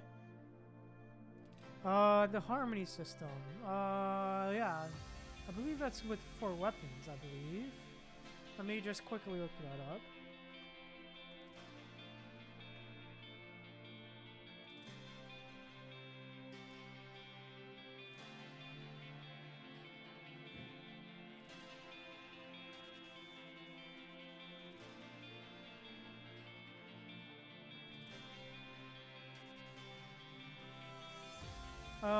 I believe it's the harmony system. I believe is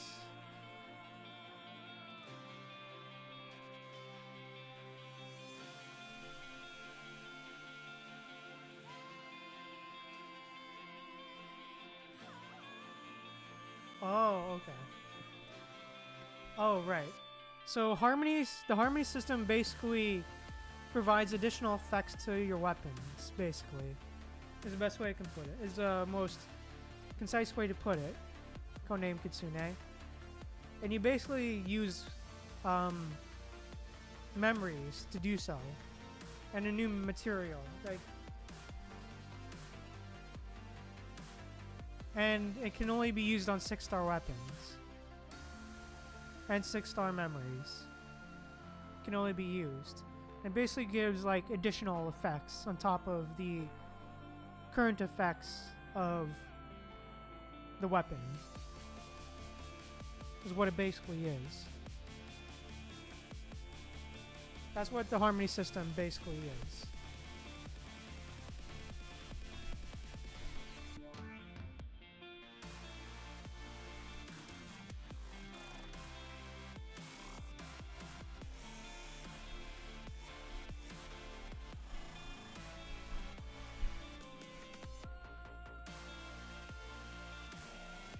So basically, you basically have a 6-star weapon that you want to harmonize with 6-star memories that you want to add effects to the weapon.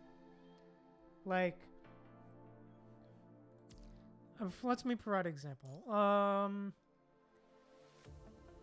Like, let's say I want to.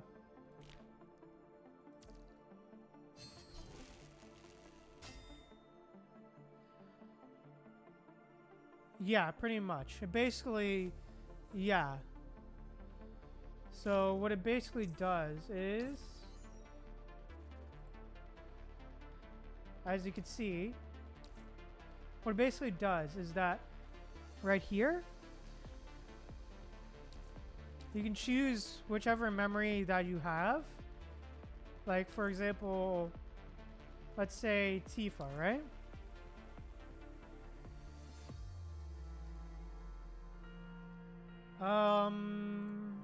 Which alpha are you talking about? Codename Kitsune.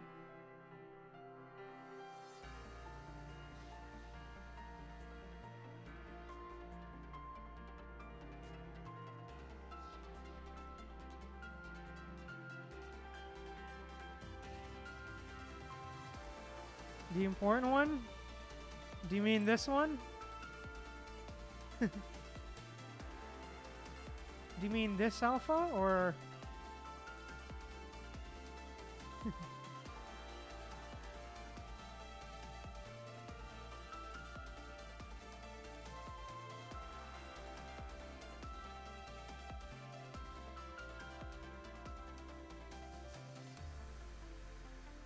Ah, okay. Let me see.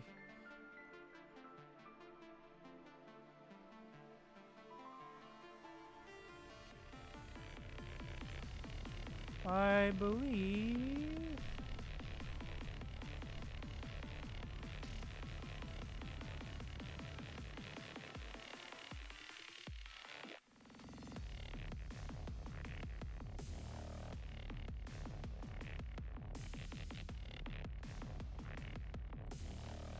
One second, let me see. Because I believe you can see.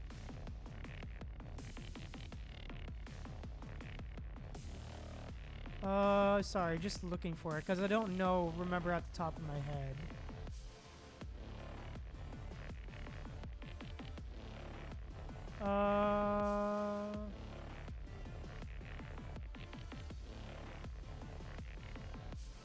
Oh, it's Cody. Yeah.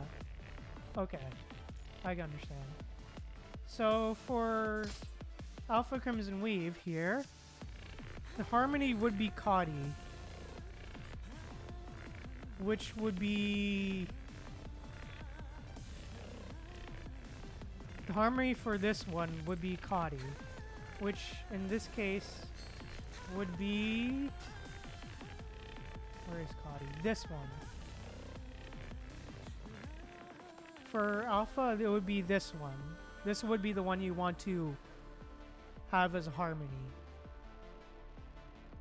And you can obviously get more via more of the unlocking mats and stuff like that through this game mode, Clash Reflection. Although it can be pretty hard, depending on your level. But yeah.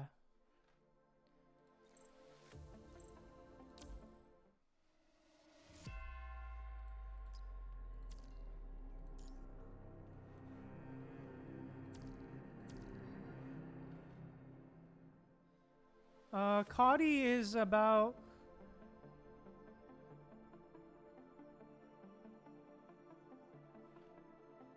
It's actually pretty good, actually.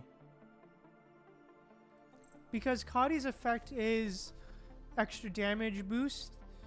Because Kadi's effect is for extra damage, like...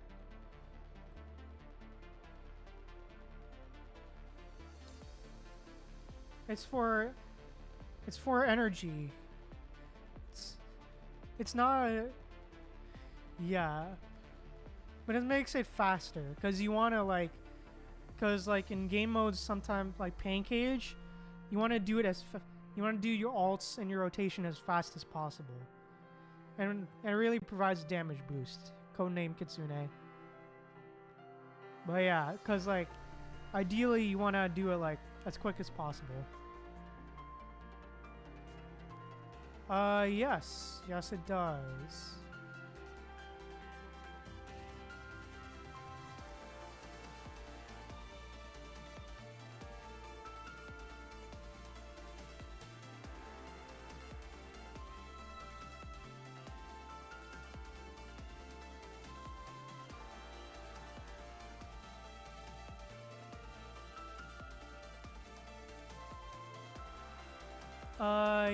Yes, it does. Because from what I understand now, it's that these sort of act as like an extra memory set. So let's say you already have Kadi on a two-piece Kadi set on your Alpha. That'll basically act as like another 2 slots practically, which will give you the 4-piece set bonus, pretty much. Just from what I get. Codename Kitsune. Yeah. Yeah. Yeah.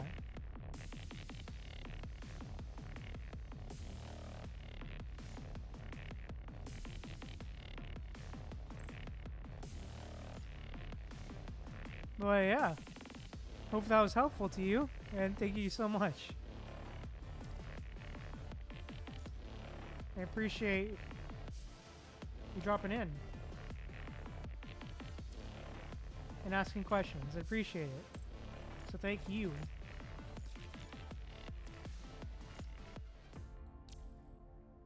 No problem. And I hope you stick around too, Codename Kitsune. If you don't...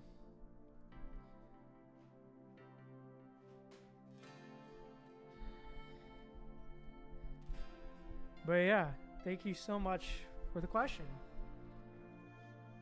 And hope you stick around and actually enjoy your time around here. And enjoy playing Punishing Grey Raven as well. Yeah? What's up, Codename Kitsune?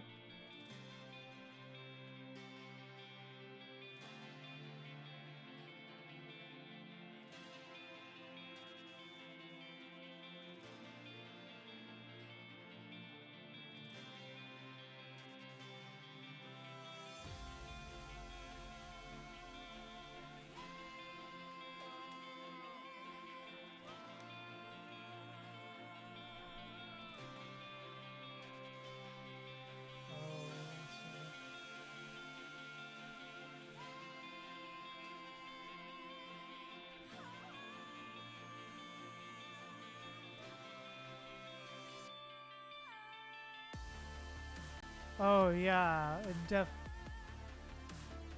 I believe to activate the other two.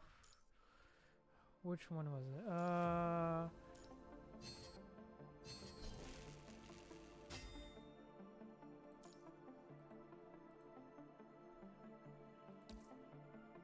Let me just do something real quick.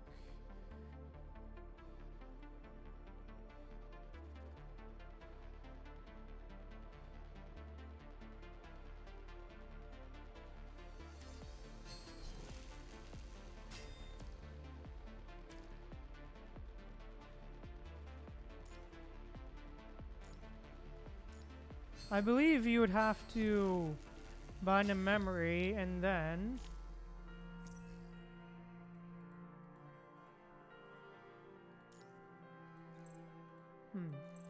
I'm not completely sure about that. Just give me a second.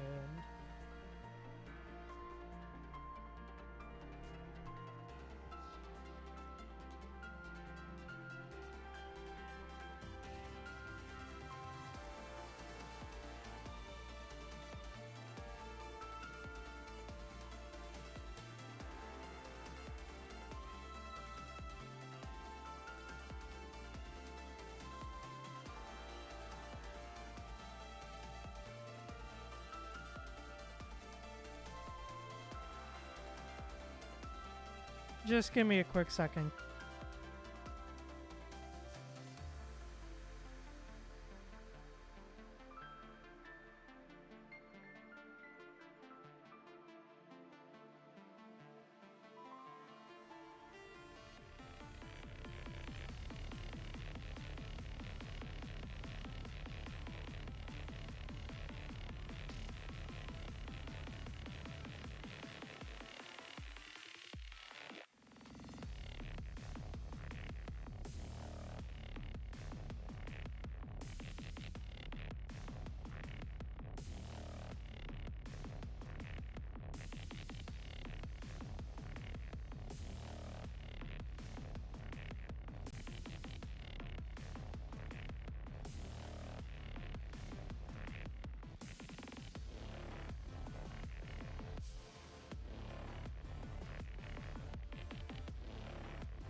Sorry about the wait. I'm still trying to figure that out. 'Cause I can't remember.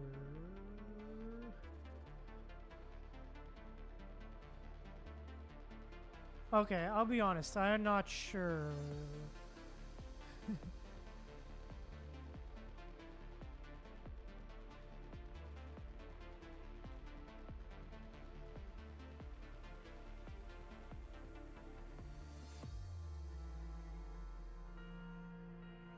No problem. But I hope I helped you out somewhat. Go name Kitsune.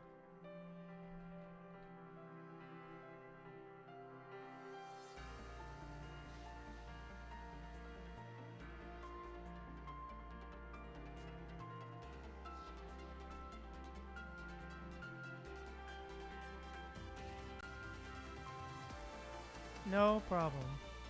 But yeah, thank you so much for the question. I hope I helped you at least somewhat. No problem. I hope you enjoy your day and hope you stick around for the stream, for the rest of the stream as well, if you want, at least. But yeah, with that said, let's keep going with the story. Let's go. Cross. Old Unity Monument, 2 p.m. Ballard is now the only one still standing in the once crowded square.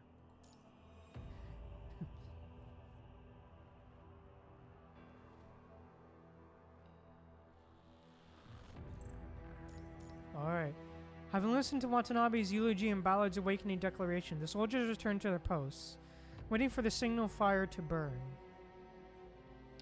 Ballard places his hand on the monument that has been through the erosion of rain and time and wipes the dust away. No matter how sturdy the material, neglected engravings will gradually blur and grow weathered. Just how many people will still remember the names on this monument? Disaster and oblivion have turned them into ignorable dust.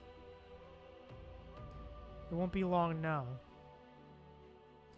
Ballard whispers, his gaze following his fingers as they trace the weathered monument, as we've seen the past through the years.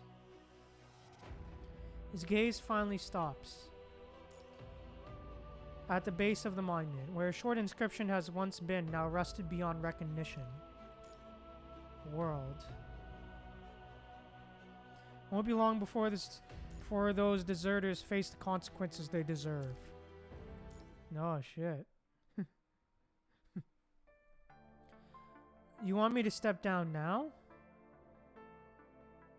This wasn't just some ordinary hacker attack or terrorist incident. It's something far more unimaginable. Those rioting machines are too dangerous. A military-grade functional armor will only become dry in coffins given the circumstances. How are humans supposed to fight a steel torrent? Listen to me and step down already. You're already retired, and there's no need for you to put your life on the line. Think about your daughter, for God's sake. I told you those metal clunks are unreliable. We only have ourselves to count on at the end of the day, but those boys are just too young to see that. The muscular man on the other side of the line slaps his thigh and says proudly, "Backhouse, this isn't some kind of joke." Never thought it was. I mean, the rookies we get these days never waste their time labeling me as old and outdated. I'm not talking about training right now. Those young souls barely grew out of fighting in armor, and you're trying to put them in the initial battles already?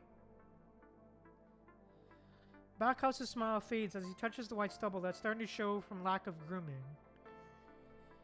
The world government still hasn't figured out who or what the enemy is, right? The Science Council and Cosmos Technicians Union have been analyzing 24/7. The results should come soon. I don't know how much about science, but one thing is clear to me. Those haywire machines can't be left unchecked. Whether it's providing unanalyzable samples for those lab coats or protecting civilians, it requires people. That's what the regular ground forces are for. Here I thought the young ones were most dependent on medical pods and functional armor. I train these kids and I know them better than anyone else does. This isn't your responsibility. Backhouse waves his hand, cutting Ballard short. I know what you want to say, and before this old soldier falls completely out of sync with the times, let me just do a few more things. What exactly is it that you think you can do, though? Times have changed. You don't even recognize all those haywire military machines. The old soldiers have done one thing on the battlefield: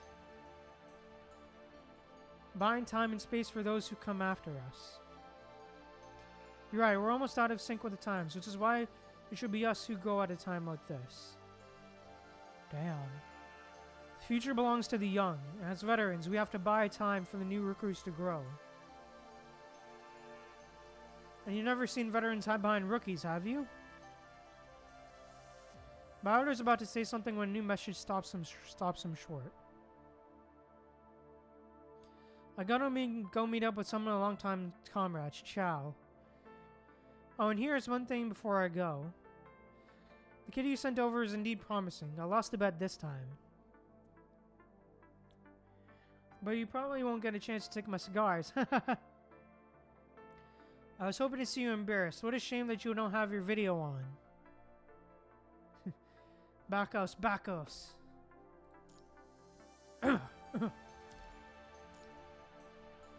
When Ballard hears about Backhouse again, his name is nothing more than an inconspicuous line of words swimming in the sea of countless frontline reports. Former Unity Hero Medal recipient and Oasis Squad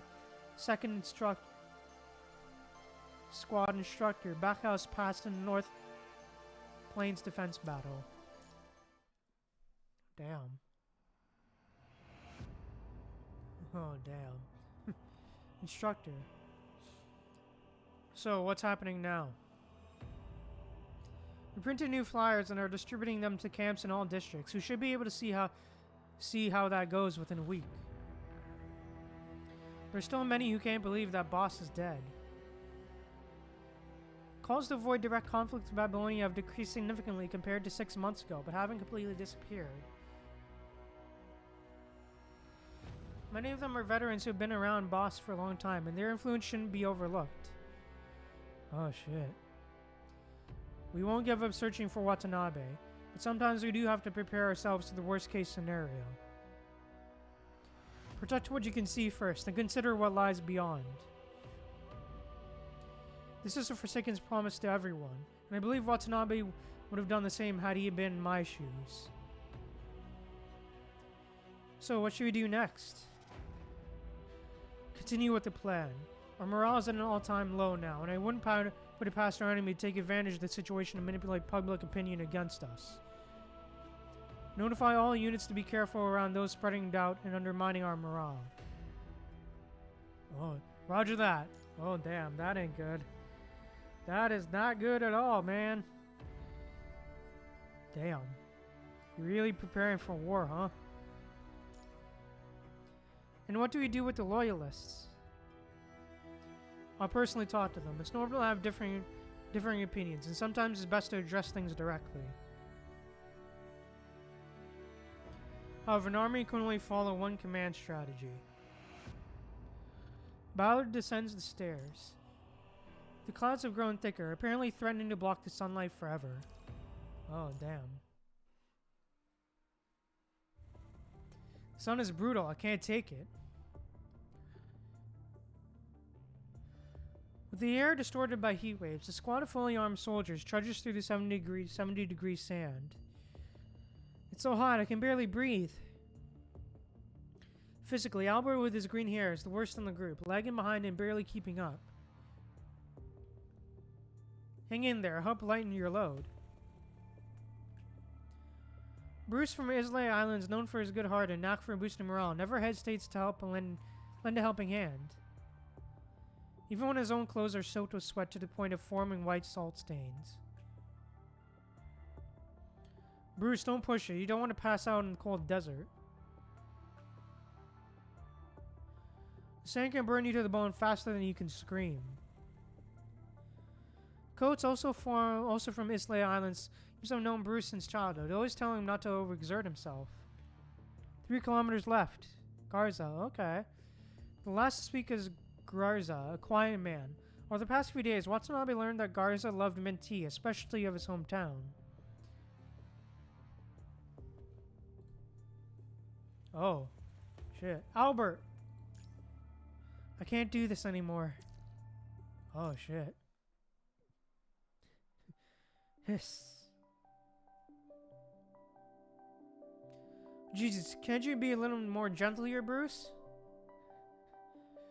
Watanabe quickly throws himself under Albert as a cushion to keep him from falling onto the sand. And with it, he gets a real taste of what Coates meant when he said, the sand can burn you to the bone faster than you can scream. Haha, but I was being gentle already. You should be thankful I know old-fashioned wound treatment and bandaging. Our rules strictly prohibit using medical pods. In the past 11 months, Backhouse really followed the manual to train the squad's mental endurance for controlling military functional armor. Their schedule was packed with endless drills, combat, and shooting practice.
Sorry about that.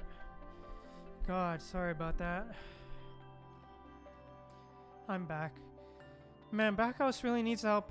Needs to up his game and keep with the times. Don't even get me started with the training conditions. But who in the world still does physical training these days? And he won't even let us use the medical pods when we're hurt. How did he put it again? When you're in dire danger, you have no one else to count on. But yourself. This was the first thing Backhouse said when the remaining three carried two injured comrades to the field base, requesting to use the medical pods. I'm sure he has his reasons, so stop complaining. Alright, now that that's taken care of, by the way, training is almost over. Then it's off to our units. Yeah, did you change your mind, or are you still thinking about joining Ground Force to die on the front lines? After nearly 11 months together, these young men have learned all about what they each other wanted to do. Albert, Garza, and Watanabe chose to be mercenaries, while Bruce and Coates chose the ground forces. Bruce once applied to the Air Force for further training, but was reportedly rejected due to his performance in the balance tests. Bruce has never told anyone why he made the decision. Through Coates, who had also came from Islay Island, seems to know something. Watanabe never pries into things people don't want to share.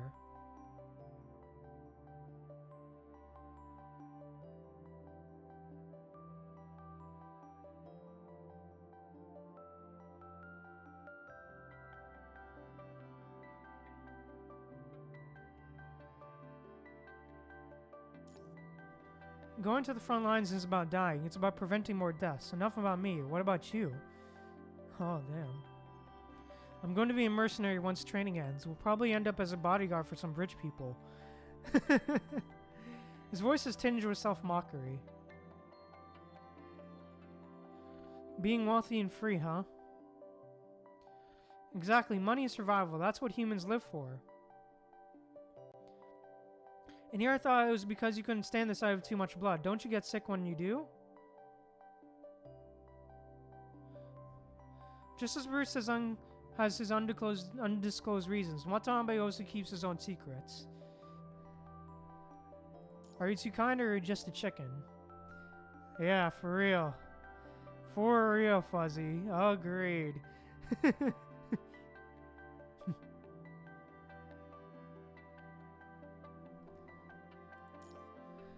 I'm just not used to it. Once I'm on the battlefield, I'll be fine.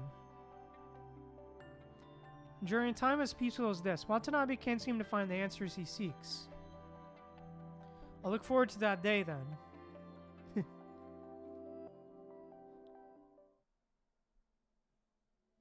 Commander, I'll need you to review this proposal to modify the starship with a zero-point engine. Since it's top secret, it wasn't sent through the terminal. Shin takes the thick stack of documents. Yup. Oh. And starts flipping it through it while raising a question. I thought the first ignition test for Reactor 1 was scheduled for next month. Are you sure we aren't submitting this proposal a little too early? The engineering team seems confident in the project's success. If it weren't for the spaceport's no alcohol policy, they might have started celebrating with champagne when the reactor was completed last month. Oh. Oh, speaking of which, please deal with the crew members who smuggle vodka onto the starship as soon as possible. I thought it was dealt with last week. They busted a few more with distilled vodka this time. I'll handle it later. What's the engineering team's reason for wanting to start the modification so early? They claim that adding zero-point engine's output port isn't a big project. When Eden 2 blueprints are as a reference, everything can be modeled after that colonial ship. Since the starship built for defense is structurally simpler than one for pioneering, this modification will be even easier. Well, they most likely just don't want to fall too far behind Eden 2. I mean, they see themselves as the pioneers of space travel. I bet they still have some quite some pent-up frustration as much as they convinced by the design of Eden 2. And because of that, I can't approve this proposal. So we're just going to reject it? Oh.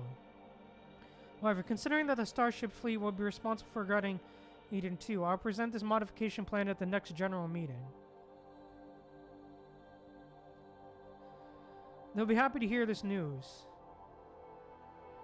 Tell them not to celebrate just yet, because the fleet isn't going to be modified entirely overnight. Also, here's the new disciplinary notice you mentioned earlier. Take it and confine the repeat offenders. Roger that. After the lieutenant leaves, Shin looks out the porthole. Oh. Floating before him is the Great Wall of Space built by humans, an 18,750-kilometer long spaceport around the orbit. Hundreds of thousands of soldiers, technicians, and logistics personnel move back and forth on the spaceport, maintaining and upgrading 30 starships. In low orbit are multifunctional satellites, 240 in total, serving as humanity's eyes, ears, and mouths, relaying quintillions of information, establishing a connection between space and Earth. These satellites, spaceports, and starships form a ring, keeping the mother planet within humanity's grasp. The mother planet was once both a cradle and a cage for humanity, binding everyone to the ground with gravity in the ecosystem. But humanity is about to conquer it. Humanity's current achievements are just a prelude to the zero-point energy. Damn.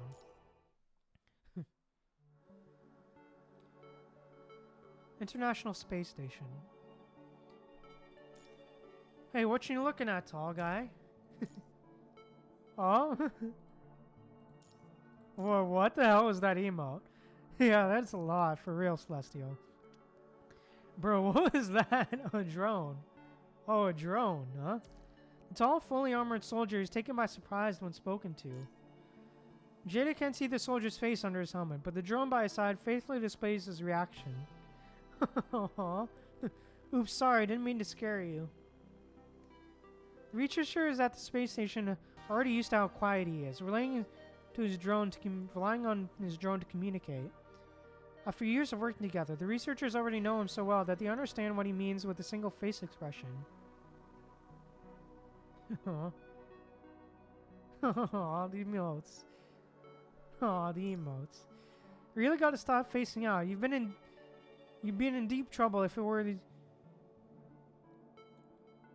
security chief. Hey, tall guy.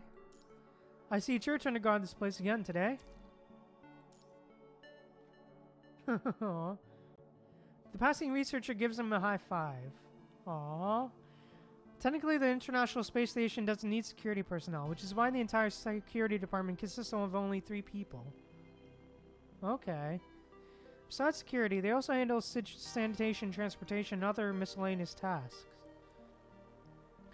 There isn't much to do, and with his naturally friendly personality, Tall Guy quickly became acquainted with all the researchers, becoming something of a mascot.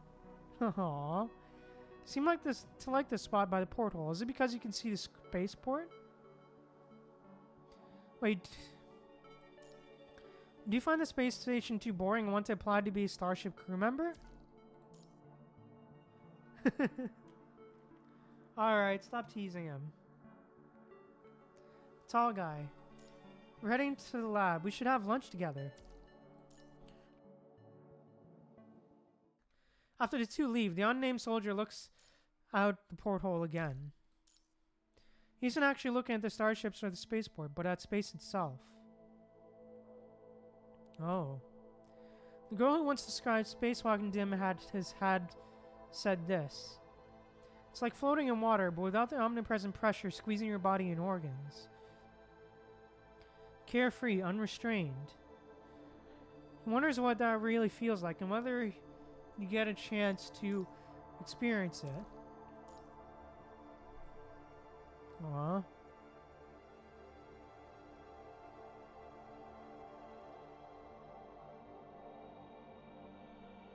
"700 meters underground in the Science Council." Okay. Gestalt's dim blue light shines on Nidhart's face. Each flicker of light is a quintillion calculations done. Done. Ah, her. Okay. The lore connections. Again. Her. Okay. Hey, let's go. Hey, she's back. Let's go. We're continuing the whole... Alicia 1234578 just followed. Thank you so much for the follow, Alicia. Appreciate the follow. She's definitely important. We've definitely seen her before. Because if you played the Golden Vortex mode in Punishing Grey Raven, she seems familiar. If you played the Golden Vortex mode.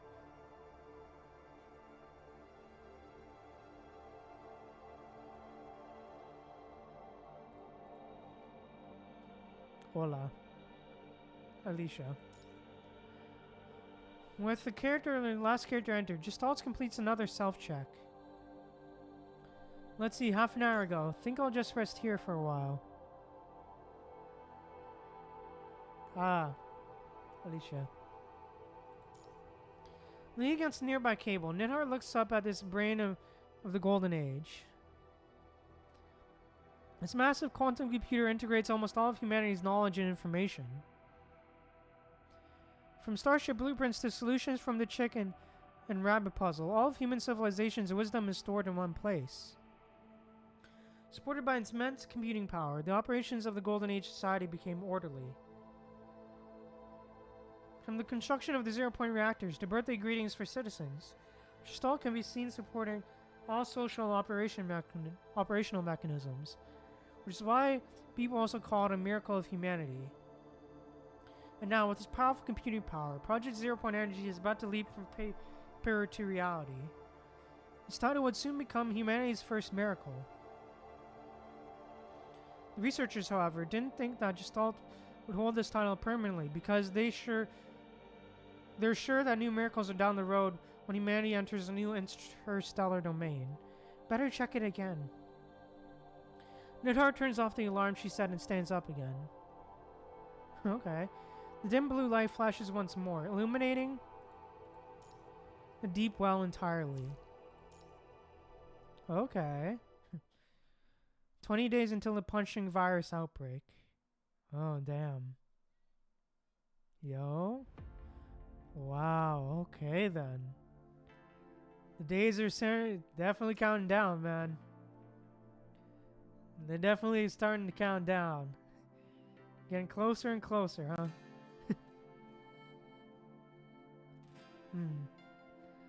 Getting closer and closer to when it all begins.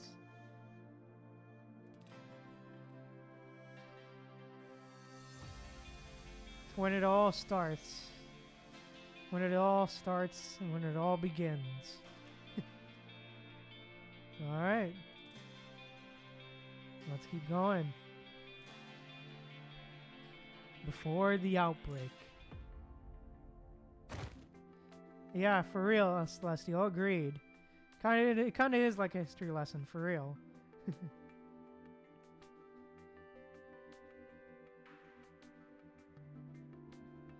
You rascals, you better not disgrace me and your new units. Aw. I can't breathe. Bruce, move over a bit. You're asking for the impossible. Damn, can't push him away. How strong is this guy exactly? I stopped struggling a while ago. On the training ground, Backhouse wraps his muscular arms around the 5 of them, hugging them tightly. 5 heads of different colors are squeezed together like folds of a bun, each showing varying degrees of pain. Aww. Today marks the last day of training for Watanabe and his team. Their year-long training at the camp has come to an end. It's time for everyone to part ways. Oh, damn. Alright, for this memorable last day, I'm heading to HQ to get you all something special. Just before Albert passes out, Backhouse lets go of his arm and vanishes in a flash. I thought I was gonna die. Here, have some mint tea. Thank you. Albert accepts the canteen from Garza, while Bruce pats his back to help him catch his breath. With that green hair, you might have a hard time catching the eye of those rich folks. It's not too late to switch careers. Code sounds harsh but sincere. No, like you and Bruce, I'm preparing to join the ground force.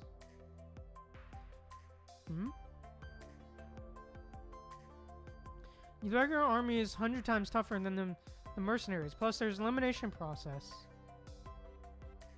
I'm serious. You're just barely getting by the way you are. Gurgle. Albert takes a gulp of mint tea and lets out a deep breath. Backhouse is quite the maverick and places strong emphasis on how we do on the physical tests. But most of the regular army cares more about whether we know how to operate the military functional armor. With it, they all turn to look at the warehouse where the functional armor is stored. A thin layer of sand has accumulated in the front door, a sign that it hasn't been opened for quite some time. Actually, it's Backhouse who gave this piece of advice. He's not exactly a big fan of functional armor, but he gave me this piece of advice anyway when he knows how tough my neural resilience is. I know how much I suck, but Backhouse never gave up on me and even made life much easier for me. You guys better not tell him what I just said, because he made it clear that he didn't want me to bring up the special treatment to anyone. Wow. Why are you all looking at me like that? He told you to? Told you to? I take it that he said the same thing to you guys too? Oh, wow. Wait, just 2 days ago? Yep, verbatim. Wait. Watanabe places a hand on Albert's shoulder and says earnestly, Greenhead, Backhouse doesn't dole out special treatment to just anyone. He only does it with his subordinates. He suggested I apply for the Navy. Garza speaks in a muffled voice before adding a remark. Interesting how he thought I could live out at sea when he's only seen me living in this desert. His advice to me was similar. 2 days ago, he approached me and asked if I wanted to try applying for the Air Force. He said there's generally no chance of seeing blood, except I think that statement is probably only half true. Bruce, what about you? Bruce hesitates for a second before he speaks. He said I'd fare just fine going anywhere except for the Air Force. Bruce breaks into a wry smile. Bruce, With the air seems to grow heavy because they all know how badly Bruce wants to get into the Air Force. Only Bruce himself and Coates, however, know what's driving Bruce's obsession.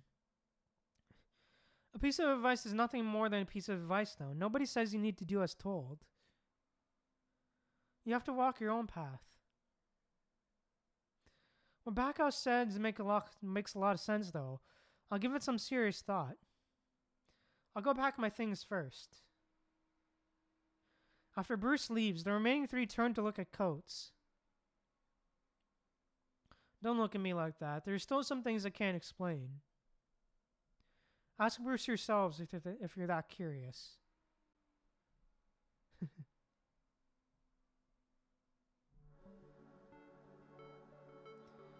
I didn't know I was there.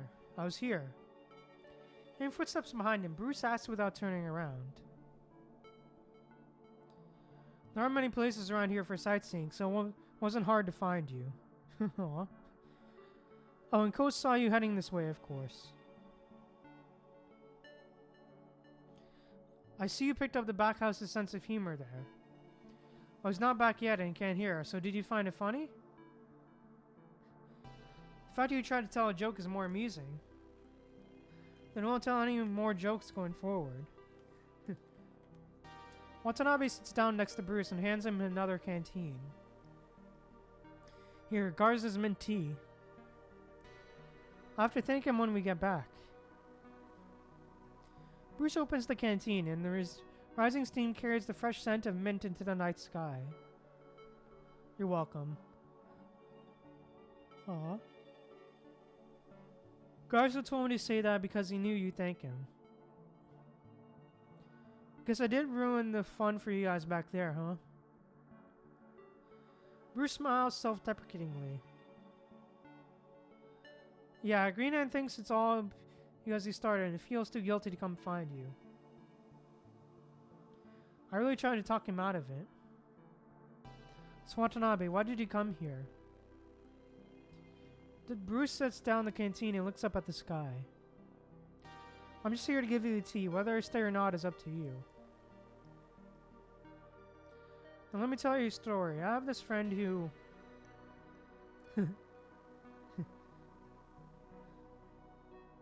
Silence falls over the conversation. You know what? Forget it. At this point, there's no need to hide anything. Bruce looks embarrassed, which is really uncommon. Watanabe, would you find someone in Calvert taking the same path that their parents did? What was the belief that Mom left behind? Out of so many people in the world, why did it have to be her? Oh, damn. I think you, Dad, understand Mom of all people, and I trust that you can answer that question. But I think this wall of experience will always stand between us, no matter how hard you try to explain it to me. Which is why I figured if I became a soldier, even just a mercenary, I'd come closer to understanding Mom. Oh, damn. I think there's no right or wrong in pursuing something. It's just a process, not the end goal. Have you heard of the story where there's a bunch of monkeys trying to scoop up the moon from the water? You mean the story where the monkeys form a ladder up a tree with their bodies and try to scoop up the moon's reflection from out of the water? Whether it was 7 or 8 monkeys, whether it was a well or a puddle, I can't remember. I don't remember if there were 7 or 8, but the point is that they end up with nothing. It makes sense that those monkeys end up with nothing when they never have what it takes to get the real moon. Oh, wow. Do you think you are one of those monkeys? Well, suppose you know what this moon is I'm chasing is, right? I'm trying to go down the same path my dad went down. He was an ace pilot. I've admired him since I was a child, inspired to be like him. Yeah, for real. And now, what an analogy for real, Celestial. I'm not one of those kids who think they just have to do something to outshine their dads because they think their dads are such hotshots. I mean, I do want to be greater than my dad too, but it's just because I want to be great. He told me what it feels like to soar through the sky, and I want to get a taste of what that feels like too. I want to make him proud. Aw. But you know I don't have the talent. No matter how much I train, I've never gotten my sense of balance up to snuff. And it dawned on me quite a while ago that I just didn't have what it takes when my dad stopped teaching me maneuvers and techniques so I won't get overstressed. So I kept asking myself if he'd given up on me and if I should just give up. He reaches out his hand as if trying to grasp the bright moon in the sky. I guess it's all starting to make sense now. Why am I wasting time trying to scoop up the moon from the water when I know it's a mission impossible? Oh, wow. The two fall silent, taking their time to digest those words. Oh, damn.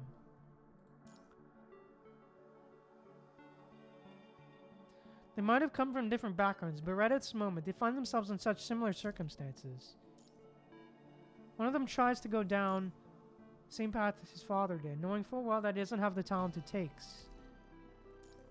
While the other tries to understand his mother's will, which he finds difficult living in a world so peaceful.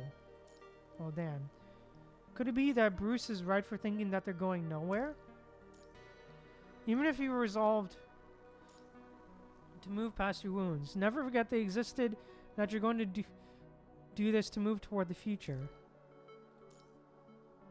Watanabe suddenly recalls what his father said on his birthday. He didn't quite understand what his father meant then, but seeing Bruce struggling now, Watanabe seems to reach an eureka moment all of a sudden. Oh, wow. He looks at the moon in the sky. No matter where you are, it always shines equally into the eyes of those who gaze upon it. Well, I can't really say you don't have a point there. Damn. Boy, you honest son of a... But I don't think you're wrong for wanting to go down that path. Want to pursue that light, that is. Yeah, Watanabe strings his thoughts into words, trying to get his message across. We chase the moon in the water because it's beautiful in itself. There's nothing wrong with wanting to get closer to it. That sounds like what someone would say to themselves when they just don't have what it takes to get what they want. Well... He raises his fist, as if capturing the moon in the sky. I don't think you need to have an end goal in sight when you try to pursue the moon. As his fist opens, the moonlight which he was blocking with his hand shines into his eyes through his fingers. It'll always be there, whether you try to pursue it or not. Never lost, never hidden, and always shining. If the moon in the water is a reflection of its light, that means this light that shines upon us now is the very same moonlight, no? As long as you don't turn away and walk into the darkness.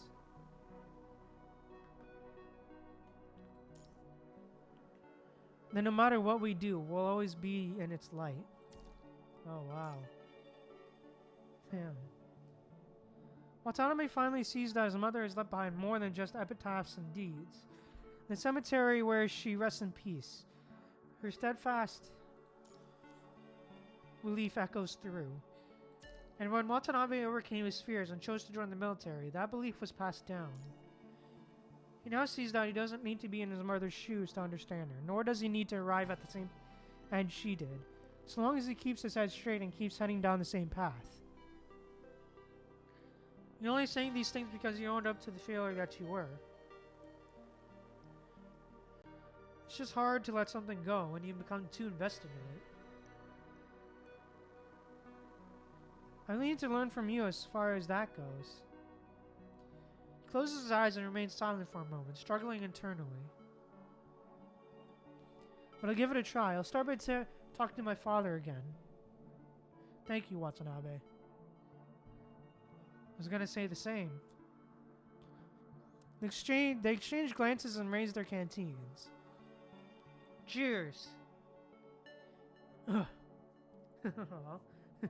They chuckle on the hot water in their canteens. Let's go. The ignition ceremony of the 0-point reactor is taking place today.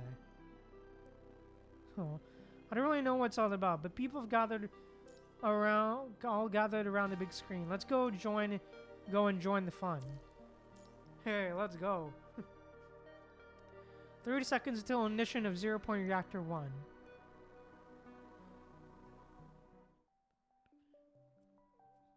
A bit higher, yes, just like that. Huh. That's it, any higher and it'll hit the ceiling. Aw. Alright, stop micromanaging. See, the tall guy doesn't even know what to say now because of you. Say that again after you get off his left arm. In the cafeteria of the International Space Station, a huge projection screen is live streaming the first ignition of 0-point reactor. Almost everyone on the space station, regardless of their duty or how busy they are, has gathered here. What are these guys doing out here when they usually prefer to rot in the lab? No one wants to miss the ignition, I presume? Thanks to this, two have arrived late because of their shift, had to ask tall guy to lift them up. I say, why not just switch to the cabin to zero gravity mode? Pretty sure we'd be able to use the space more effectively that way. Forget it, you're not going to rebalance the gravity field afterward, are you? Shh, the countdown is starting. Aw. Oh, wow. 15 seconds until ignition of 0-point reactor 1.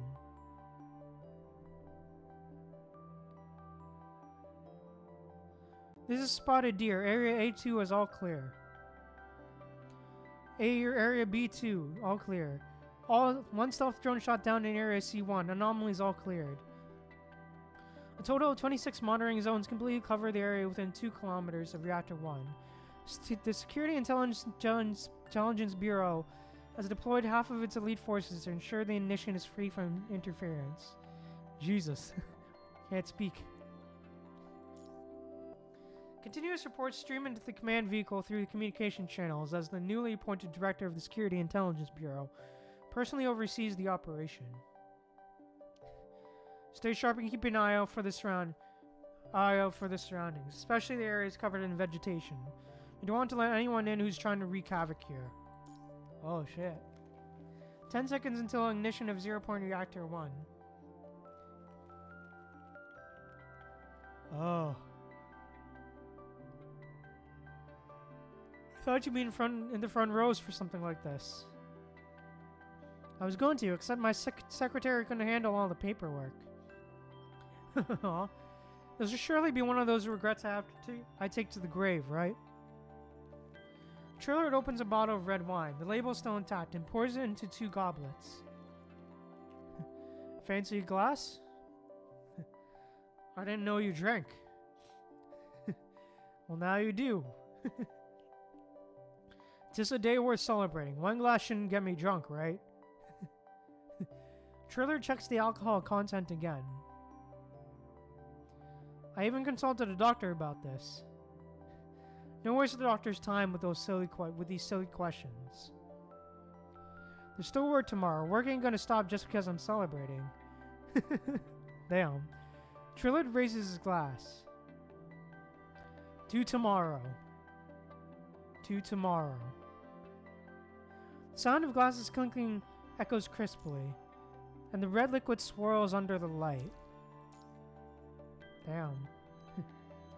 5 seconds until ignition of 0-point reactor 1.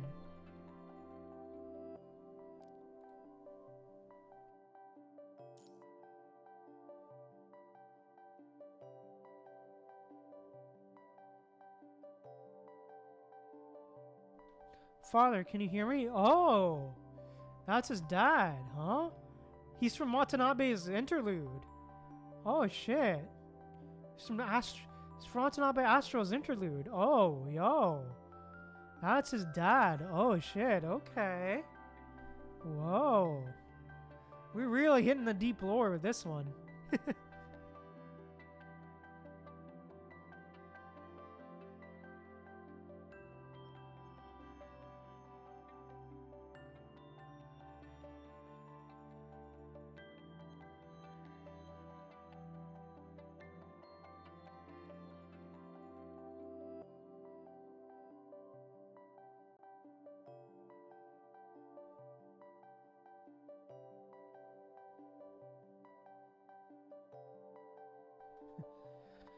Father, can you hear me?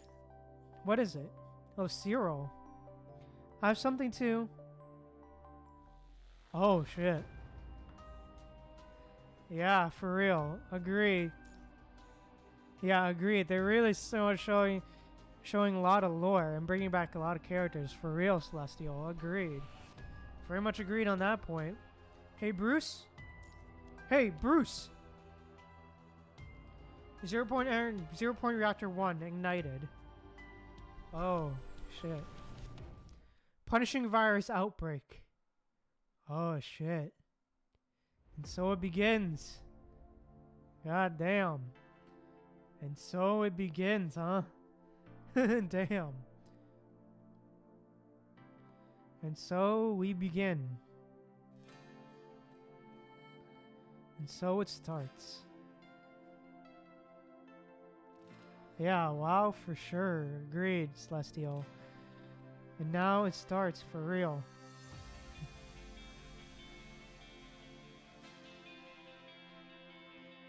And that's how it all starts. And that's how the fall of the world begins. And that's how the fall of the world starts, man.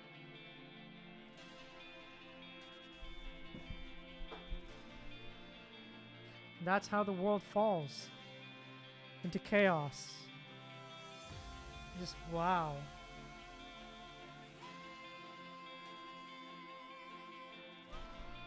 Yeah, it's getting pretty crazy for real, Celestial. Starting to get closer. Really starting to get closer to present day PGR. Because this is just the beginning. Yeah, agreed, Celestial, for real. Yeah, I definitely agree. It feels like a time machine for real. Definitely feels like we're seeing the history of the world, really. We're really getting more detail on the history of the world and what it was like before the world fell to the punishing virus. And how we'll deal and cope with the punishing virus. Yeah, agreed, Celestial. It is very fascinating. And to think this all came out of... And to think this all came out of a desire to find an even better energy source. And that would enable space travel, intergalactic space travel. An energy source that... To think this all came out of a desire to find an energy source that could enable intergalactic space travel. And allow us to, like, jump between galaxies and between galaxies and discover new planets beyond our solar system.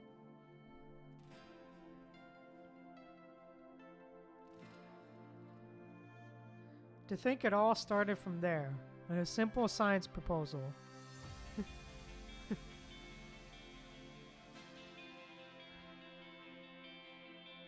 That we would get... That this would all occur and happen. It all started from one measly drop. Yeah, I agree. I agree, Celestial. I think it all started from the Science Council. From the original founders of the Science Council. They're really bringing everything together here, too, man. Yeah, and I also love how they're bringing everything together that we know of so far. Especially with some of the more obscure game modes, such as like Golden Vortex. But having a character that appears in Golden Vortex appear and play an important role in this story as well. Yeah, for real, Celestial, agreed. Definitely for real, definitely showing how everything is connected for real. I agree with that so much. For real though. Agreed, Celestial. But yeah, overall, man, and the music is really good too. The usage of music has been really good as well. Really good at evoking the peaceful, the times of peace and conflict and such. And yeah, just reflection. And then, yeah, agreed. I agree, Celestial. I do love that they used the song Infinite Gallery as well in this chapter. Because it is very much looking back. Because that song in its totality is very much looking back at what has happened so far. It's very much like an amalgamation of previous songs. And it really helps reflect this chapter and looking back on the past. For real. And yeah, man, I can't wait to see how badly the world will descend into chaos as well. Can't wait to see how badly the world just descends into chaos. But yeah, man, just overall, great stuff so far. I'm really loving the world building in this chapter so far. The world building in this chapter has honestly been really interesting, and I really enjoyed it. But yeah, honestly, man, just great stuff. I loved it.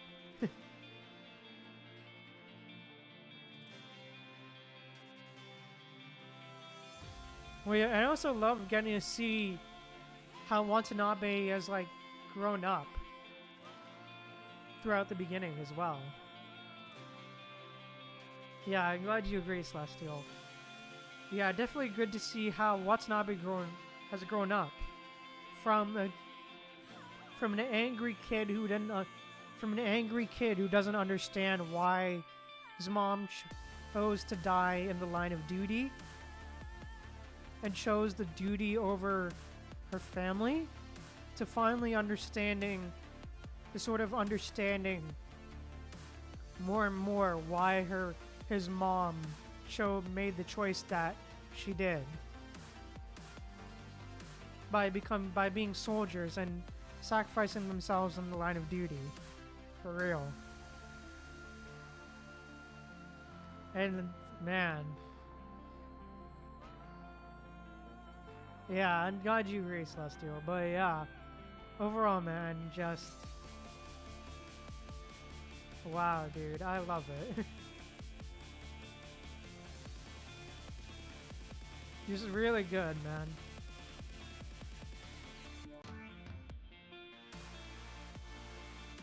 I also loved the little inner workings of politics back in the bit of the look into the politics as well of the Golden Age as well, especially with President Tillard, and also seeing Hans again as well. Rest in peace, Hans, by the way. He's the old guy. For those of you who can't remember, I believe Hans is the old guy from Echo Aria.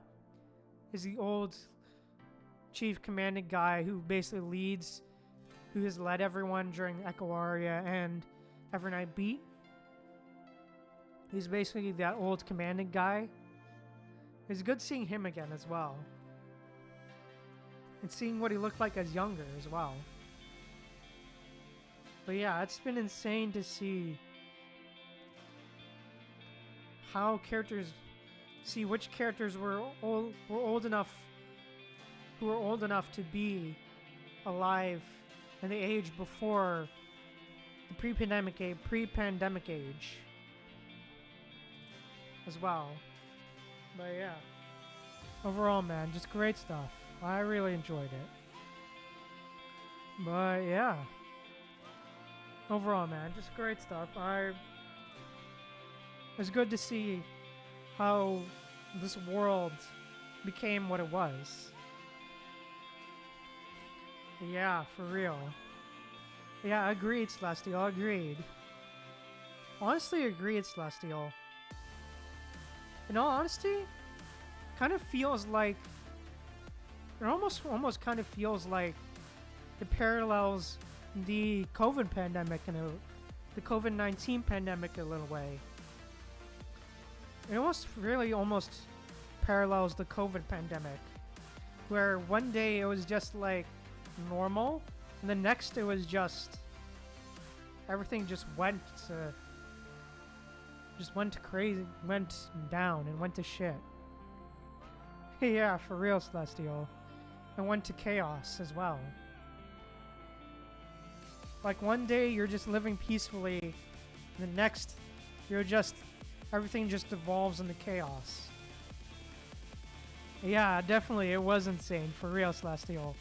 The day when everything went into COVID pandemic, it was crazy.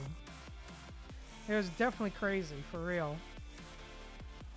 Just chaos and panic everywhere. Just everyone panic buying. I remember everyone just panic buying tissue paper and toilet paper and stuff. But yeah. Oh yeah, that's good to know. Oh yeah, true. Honestly, fun. Yo, that's nice. I'm glad you found Genshin, yeah. Yeah, definitely prices definitely did go up as well, Celestial. And yeah, I definitely remember the pandemic is when I discovered lots of games and started gaming a lot more.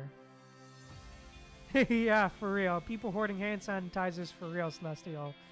Agreed.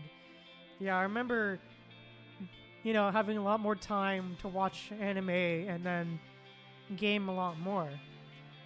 As well as discovering Xenoblade as well, which is my favorite series of all time. But yeah, we'll talk about that too. But yeah, and just discovering Xenoblade and falling in love with that game series on the Nintendo Switch, by the way. Yeah, definitely agreed. Yeah, I'm glad I'm not the only one, Celestial, for real. But yeah, overall, man, it was just... Yeah, that COVID pandemic was crazy. Thank you. Yeah, it was nice. But yeah, if you are a fan of RPGs... But yeah, also, quick promotion. If you're a fan of RPGs... and you have a Nintendo Switch, I highly recommend the Xenoblade Chronicles series, as it is very much A1 stuff. And you can start with Xenoblade Chronicles 1, as that is where it all begins. Oh, nice, Celestial. I'm glad you're familiar with it, because I highly recommend playing it. Because the stories in that game are awesome. And all of the games are awesome. For real. And a new Xenoblade game is actually coming out in March as well. And yeah, and also a new Xenoblade game is coming out in March as well. So yeah, I'm definitely going to be playing that on stream as well. Yeah, it is a very long set of games. Yeah, it is very much a long set of games, Fuzzy. It very much is. But yeah, I do expect me to stream Xenoblade Chronicle, the new Xenoblade Chronicles game coming out in March. I believe it's called Xenoblade Chronicles X, so Definitive Edition. So do expect me to stream that, because I can't wait to play that game in its remastered version. Because I have played the original, but I can't wait to see what they add in the Definitive Edition. And I definitely will be playing it on stream. But yeah, the Xenoblade games are very much pretty long games. Yeah, thank you, Celestial. Appreciate it. But yeah, the Xenoblade Chronicles games are very much pretty long games, Fuzzy. Yeah, they are. They're very much like... They're long, but they're not as long as like typical like JRPGs like Persona 5. They're not as long as Persona 5, I feel. If you're doing just story content, they're not as long as like the Persona 5s or like Persona series. They're actually I think they're a bit shorter than that. But yeah. I believe I think they're like about on average around 20 to 40 hours shorter on average in terms of story content in gaming. But yeah, overall they're really enjoyable. But yeah, overall, man, just great stuff. This chapter has been just in PGR, it's just been great so far. I've been really enjoying it. But yeah, I think with that said, with all that said and done, I think I'm gonna end stream here for today. So yeah, with that said, I will see you guys. We'll be streaming on Wednesday for more Genshin, and hopefully, thank you, Celestial, appreciate it. Yeah, we'll be streaming Genshin on Wednesday. I know. I really hope to finish Act 5 on Wednesday in Genshin as well. I really hope to keep going until we finish Act 5 at Genshin.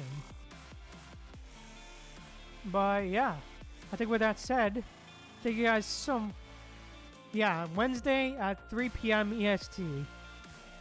Yep, sounds great, Celestial. Wednesday, 3 p.m. EST is when the stream is.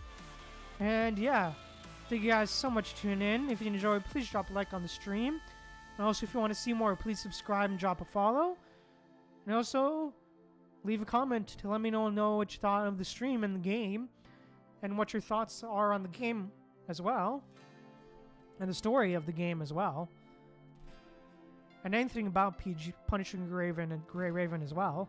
I thank you guys again so much for tuning in. Remember to stay humble, be kind to people, and I'll see you guys later.